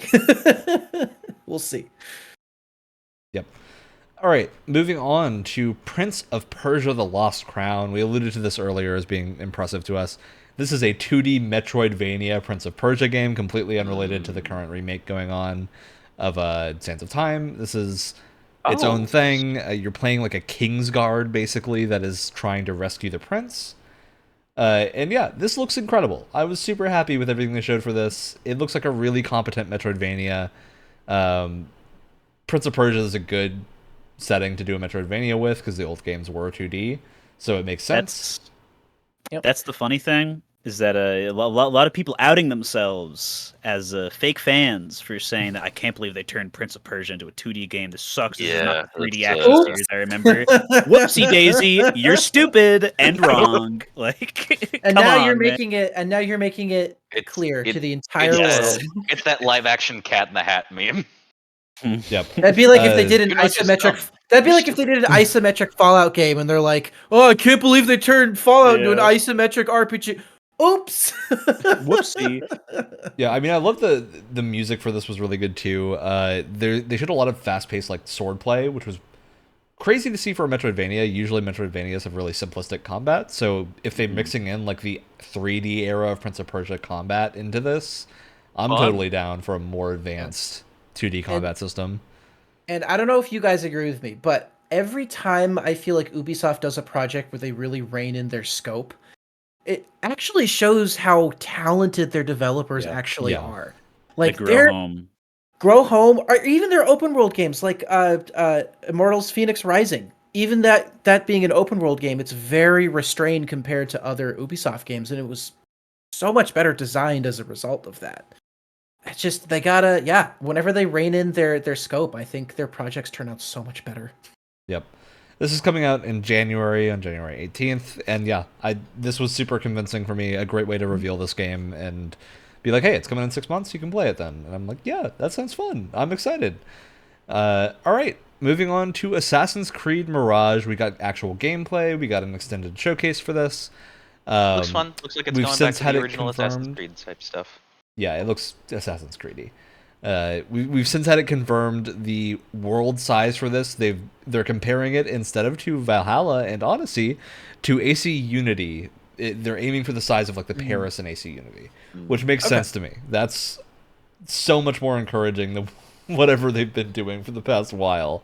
That's about as big as you can get for like an urban setting, I would say. So yeah, I think this is really exciting to see a return to form. I think the gameplay here looked like classic Assassin's Creed, which is really what I want from it. So yeah, there's a lot of tool stuff. There was some assassination contracts you could do as like random missions.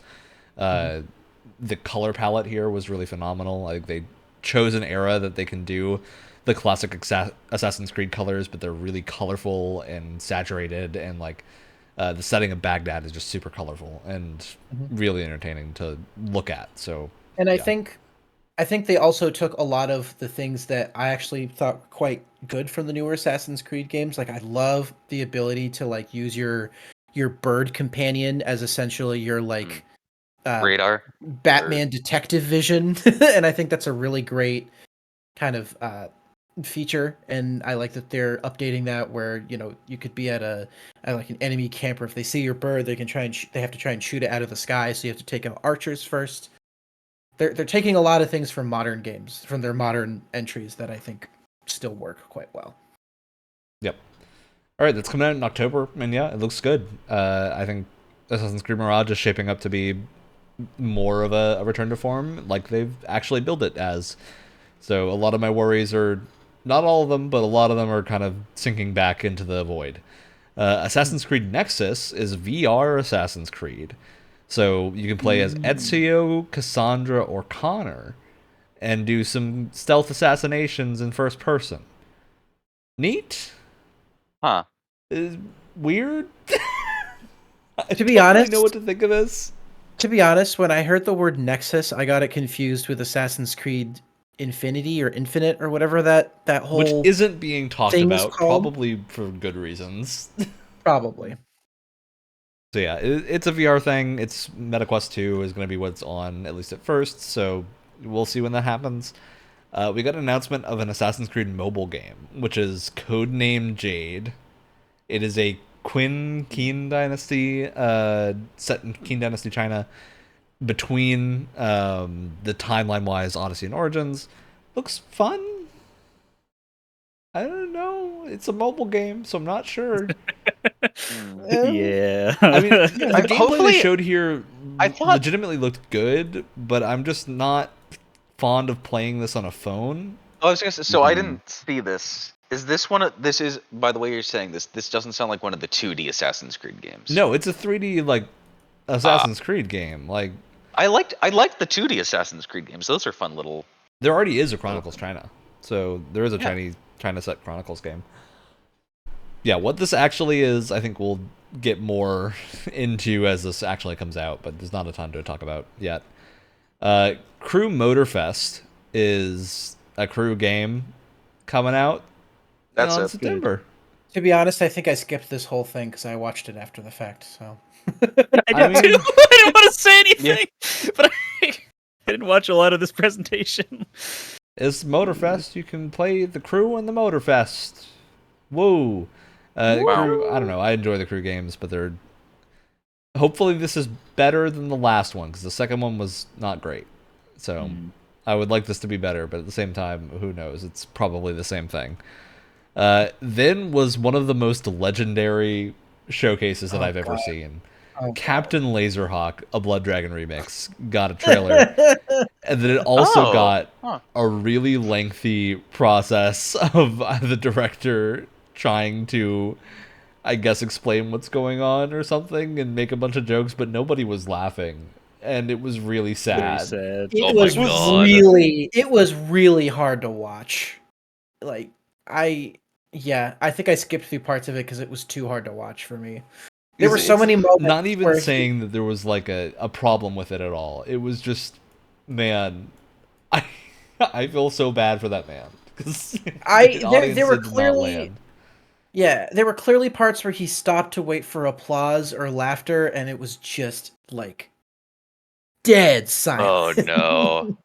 It was a heel crowd. Oh, They were paid off. Yeah. Yep. All right. Well, X Defiant is going to have an open playtest in a couple weeks, June 21st to 23rd. So actually, when Been hearing the day good this podcast things. comes out. Been hearing good things about X Defiant, actually. Yeah, I'm excited to give it a try. It's going to have a lot of stuff, so it seems fun to play. We don't actually have a release date for it yet. That's important to note, because they're probably going to react to feedback from this. But yeah, I am excited to see exactly how this is received. All right, going on to Tom Clancy's Division. It's getting a thing. Oh boy. That's it. Moving on. Moving on to Skull and Bones. It's Hey! going to Oh come out boy. at some point. There's a closed beta in August. Listen, they had a sea shanty on stage, which was kind of fun to listen to, because I do like me a good sea shanty, but it's Skull and Bones, so I don't care. Yeah, I mean, That's the thing. It's gotten to the point now where once the game is finally out, the meme of it not coming out yet will be gone. So I think it's. Just I don't know gonna- what And we're it'll gonna just rely be on here. anymore, to me. And Baron. Yeah. Whatever are we gonna It's a do? shame. It's a shame. All right. Well, let's talk about. Ubisoft did a reveal of like Jets of Radio and Halo crossovers for some other games and stuff like that, and just nothing really super amazing. The big banger from the showcase was the Star Wars Outlaws reveal and gameplay reveal. This looked, I think, really solid as a I agree. Ubisoft style open world Star Wars game. I love that they're not doing a Jedi story. That's Thank really. God. God. I'm fine if a Sith or something shows up at some point, or if Yeah, some they random have to. Jedi shows up. I don't want to play that character. Like I want to play the outlaw character in this. And think And part of that is just because I think we've gotten enough story about Jedi. I think there's a lot of other parts of Star Wars to explore. Also, we just got a really good Star Wars Jedi game. yeah, like, yeah. I think that's all good points. They showed off some cool combat. You have a lot of stealth action here. You have a little partner buddy pet thing. So cute. He That is can so run around. cute. Is very cute, great design. Runs around and does things, and you can like order him to distract things. Main character Kves can do a bunch of speeder riding and like can also do combat on it. It was a cool thing midway of like the combat on the speeder is you can like slow time and like pick targets to aim at rather than having to aim manually, which is really cool for like horseback combat essentially. You know what else I saw here that I was really jazzed about? I think I've talked about this before, but Ubisoft used to be the kings when it came to character like animations. They were so highly detailed, they were gorgeous to look at, and then I feel like just recently they just stopped. Like they were very. I think it's just the volume of stuff in the modern Assassin's Creed games means most things don't get a lot of attention. But I think a lot of the animations that I was seeing here, the character animations were great. Like way higher detailed than what I think we're used to, especially with Assassin's Creed. So I'm glad to see that that's kind of coming back because they used to be so good at it. Yep. Yeah, I was super impressed by the showcase. They showed space combat, which looks relatively basic, but probably good enough to get the job done. It looks like fun. I don't imagine you're going to be doing tons and tons of space combat here. It's looking set pieces to be more action adventure than like an open world RPG. Which, listen, you get Ubisoft and you get gear scores and level numbers in a room together, and I get worried. My eyes glaze over, and I'm just. And I really hope this is more open world adventure action and not RPG because they tend to really not do a good job with that. Yeah, personally, we'll see. We will see. I don't know how much of that to expect. I have a feeling we're going to see some damage numbers at some point, and I may not be jazzed about it, but I'm sure it's going to happen. Maybe you can turn them off. Maybe you can turn them off. Yeah, looks good. I was happy with this conference. I think they showed a lot of things that looked okay and better than I would have expected. Outlaws came out of nowhere. There's one thing. Yeah. They did have, if you remember, Ryan. Yeah. They did have a Just Dance presentation that for some reason I don't think was part of the main show, but they had the dancers on there. They had a pre-show. They had the dancers and none of the production value. So it was just these 5 poor dancers awkwardly moving around a stage, and it was were they dressed real awkward? Were they dressed in like the Just Dance neon clothing? Like a little bit of color. Oh. There's no crazy colors and like no crazy costumes. Confetti. The screen behind them was showing like finalists of a dance contest or something, and not actually like thematic music video stuff or something. It was not good. If you're gonna have people like if you're gonna hire dancers for a Just Dance show, I want them wearing morph suits and one-tone neon clothing. Yeah, agree. And it was very much like busting the moves. It was very much like we have a Just Dance showcase at home type situation. Yeah, it was like they knew they needed to include it, or everyone would be really upset. But we just got like the cheapest version of it possible. I think I'm the only person anyone who the only game for those. Anyone who the only game that they play is Just Dance on is not watching a showcase. Yeah, yeah. Like I feel like it's not the conference audience. They keep doing it here. Yeah, it was fine. Brett, it's time to pull up the list. It's time. Pull up the list. To pull up the classic tier list because we need to rank these conferences.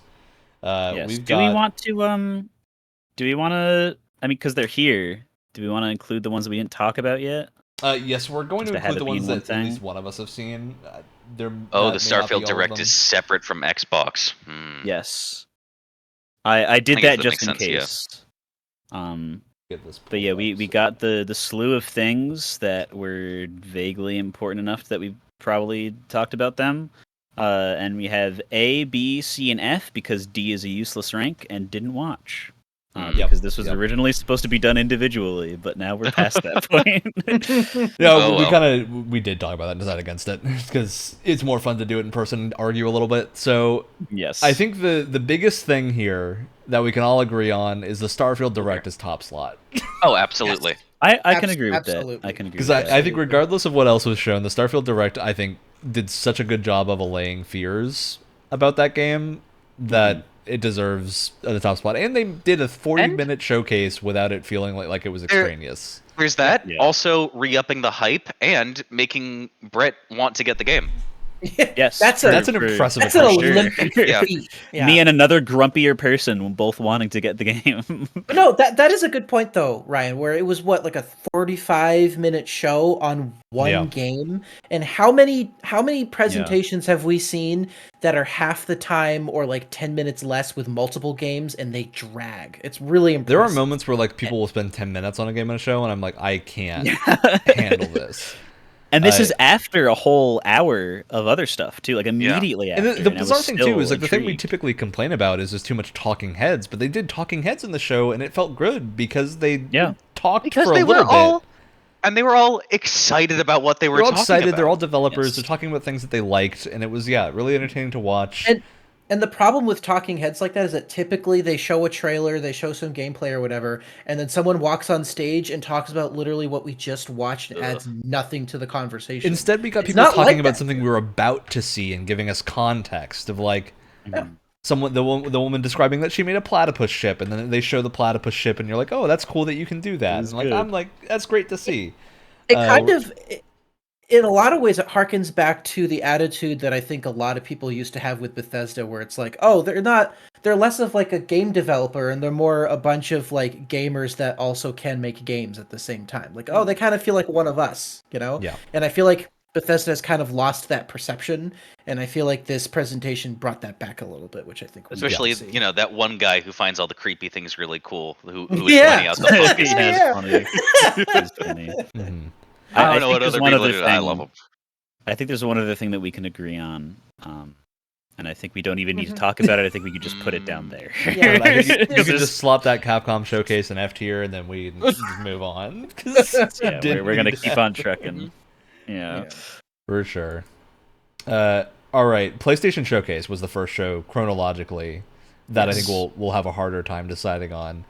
For reference, we saw a lot in this one. We saw Spider-Man, a fair number of things. I think the question's going to be, was it better or worse than the Xbox show? I think it was slightly. Well, we don't have to have them on different tiers. They can be the same tier. They can. Well, I say that because but it would be funner I if it would was gun different. that the Xbox show was much better. I would say that the as well, Sony show because was there's particularly also- bad.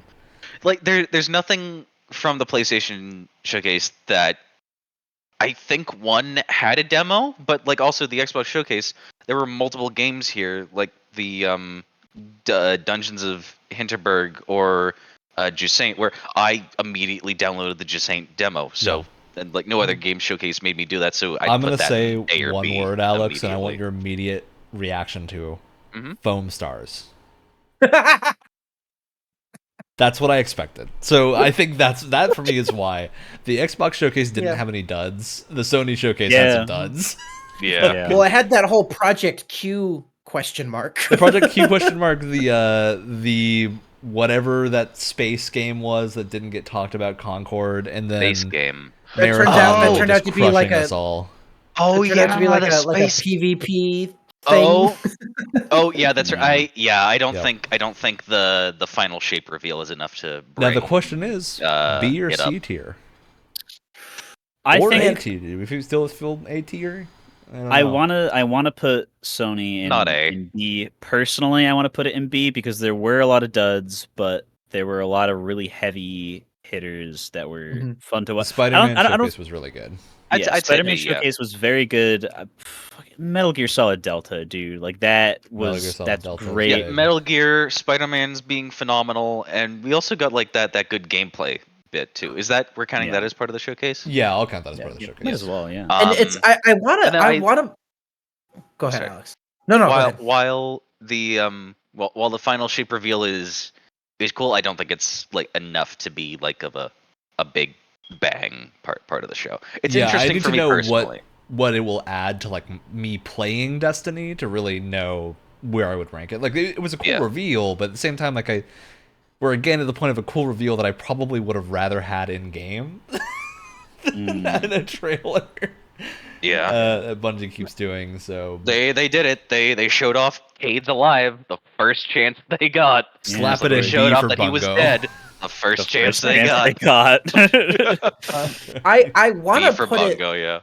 Like, if we had a spot for it, I think I'd want it somewhere in between C and B, just because I don't really feel like it belongs in either. But because we can't do that, I think I'm more comfortable with putting it in B.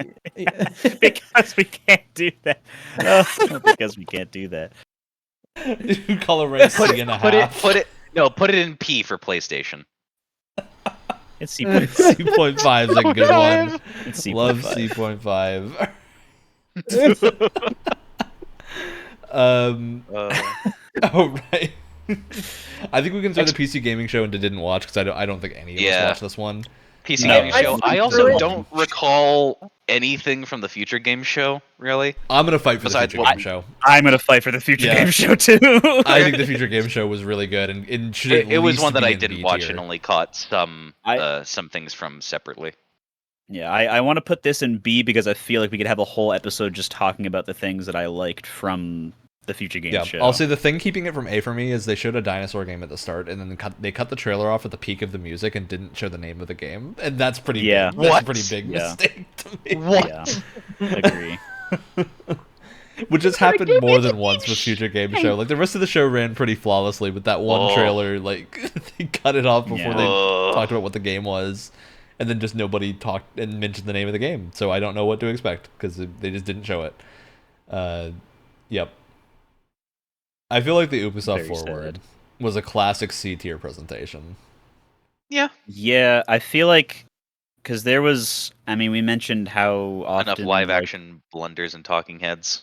Well, we like sped through it at points. Those of us who only had the opportunity to watch it after the stream, there was like, I mean, none of it looked like absolutely terrible, but at least just speaking for me, like most of it was stuff I didn't really care about. The Just Dance section was painful, and the Captain I was- Laserhawk yeah. thing, as cool as the Captain Laserhawk show looks, that was not the way to talk about it.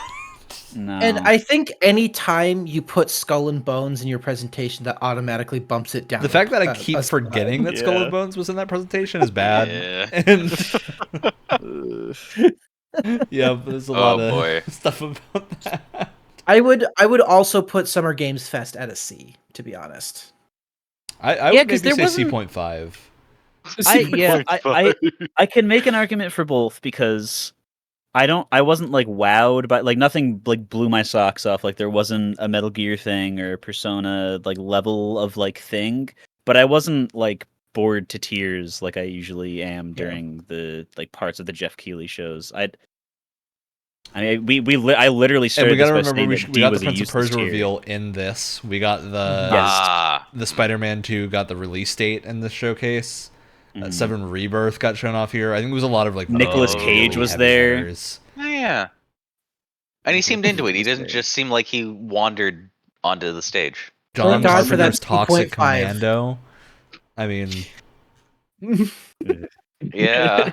So many heavy hitters. I think the biggest thing that I would almost count as a like good thing, even though it was insane, was the Twisted Metal show because that trailer was so bizarre that I was entertained the whole time, even if I don't ever plan on watching it. So, yeah, there's a lot of interesting stuff in that. I have a personal headcanon that Twisted Metal and Payday are in the same universe solely because of the clown mask, and that's it. Absolutely. Screw it, might as well. Why not? Absolutely. And That's you my know, only justification. that's unfortunate for. Yeah. But I think the Xbox show is probably an easy like top of B tier. I want to put it in A. I'd say I I'd say wanna A as put it in well A. because, like I I said bet if before, we could do no, a they didn't have any. B.5. They didn't have any duds. I think a P.5. You get one. You get one. Yeah, I think A tier is good as well. I don't have any big complaints from that showcase. Oh, So, and look at that. With our arrangement, we have formed the letter F. we've paid our respects to Summer Game Fest in the best way possible by tier listing an F. Okay, Of all this okay. No. You know what would have been creepy though? If we didn't have the C.5, another one goes and We made didn't an watch, E. we would have gotten an E. You made an E. Oh my god! Yeah. Even when we didn't Incredible. want to. Oh my god. Yeah. I don't know. These were all pretty good. So I was happy with most of this. I think the reason we don't have a D tier is because there really weren't any D tier shows this year. Everything was at least passing. Yeah, I agree. Except for Capcom. Except for Capcom, which really that show didn't need to exist. And yeah, Devolver Direct's not on this, but again, we didn't watch it, so it would have been I didn't watch and have been an E. So do we want to do a follow up of some of the other shows? Because we will talk about games from the others for sure. Yeah. Okay. Yeah. Because I feel bad not covering them here. Yeah, we just don't have the time. We're already pushing it 2 hours. So Oh, I'm going to put us into yeah. shout-outs, because we've done the tier list. Brett, you can stop your share if you would like to stop your share. If I can get my mouse over there. There we go. Oh, I have a good shout out. Do it. Do the shout-out. I'm waiting for dramatic effect. Incredible. Go ahead. Ryan's hair. Wow. It is luscious. It is luscious. Okay, so now you've said I have to give the story about this. The reason it's so poofy right now is because it's very hot. So that's why I was at a hair appointment for 6 hours. Because I got highlights in and didn't know they took that long. Like, the result was great, but it was not what I expected. And I didn't eat beforehand. So I was there for 6 hours and then had to eat breakfast at 4 o'clock. So it was a really interesting day. All right, well, you nominated That's me. my I'll do shout my out. shout out next. My shout out is Final Fantasy 16's demo. Hell yeah. There was no other easy spot to fit this in here. This demo, incredible. Great demo. I wasn't planning on buying this game until reviews, and then I played the demo, and then it hit me with the first, oh, you want to buy this game now? And I managed to resist the first one. And then I played the iconic challenge and got to the second one and instantly bought the game. My God. Because it was A so two-part good. demo. Ryan, So cool. come on. Look, Naoki Yoshida doesn't miss, and I am choosing to throw my lot in with this man and his production capabilities to ensure that this game is at least very fun. And what I'm at least convinced of now is that even if the story is terrible, which I don't think it will be, I'm going to enjoy the game. It's going to be phenomenal. The guttural "I'll kill you" at the end. Best line good. delivery of "I'll fucking kill you" I've ever heard. Yeah, Probably just one of the best ever. line deliveries ever. It was just incredible. Ben Starr, as Clive's voice actor, is insane. And the great thing is, you can go watch him with a bunch of other games YouTubers reacting to them playing the trailer, because he's just a cool guy who went to Summer that's Game Fest cool. from London and traveled to California to go hang out with people. And so Easy Allies and a few other studios did videos with him playing the demo, and it was super cool to see like his takes on things in that. Let me and great job. to add on to that. This demo was so much fun that now I'm interested in the game, which I was kind of before, but now I'm much more on board. And if the only issue a Final Fantasy game has to get over is the fact that every time someone says Clive, I just think of Eric Cartman yelling Clive from South Park in my head. If that's the only issue the game has to get over for me right now, then I think it's in a pretty good spot. Yeah. This is true. I'll go next. Yeah, go. I'll go next. So this one requires a bit of an explanation. So Alex and I have, I think, the most refined sense of humor in the modern era. Now, Brett, here's the funny thing. I see you over there. I see you over there. But this here shout out is actually a call out.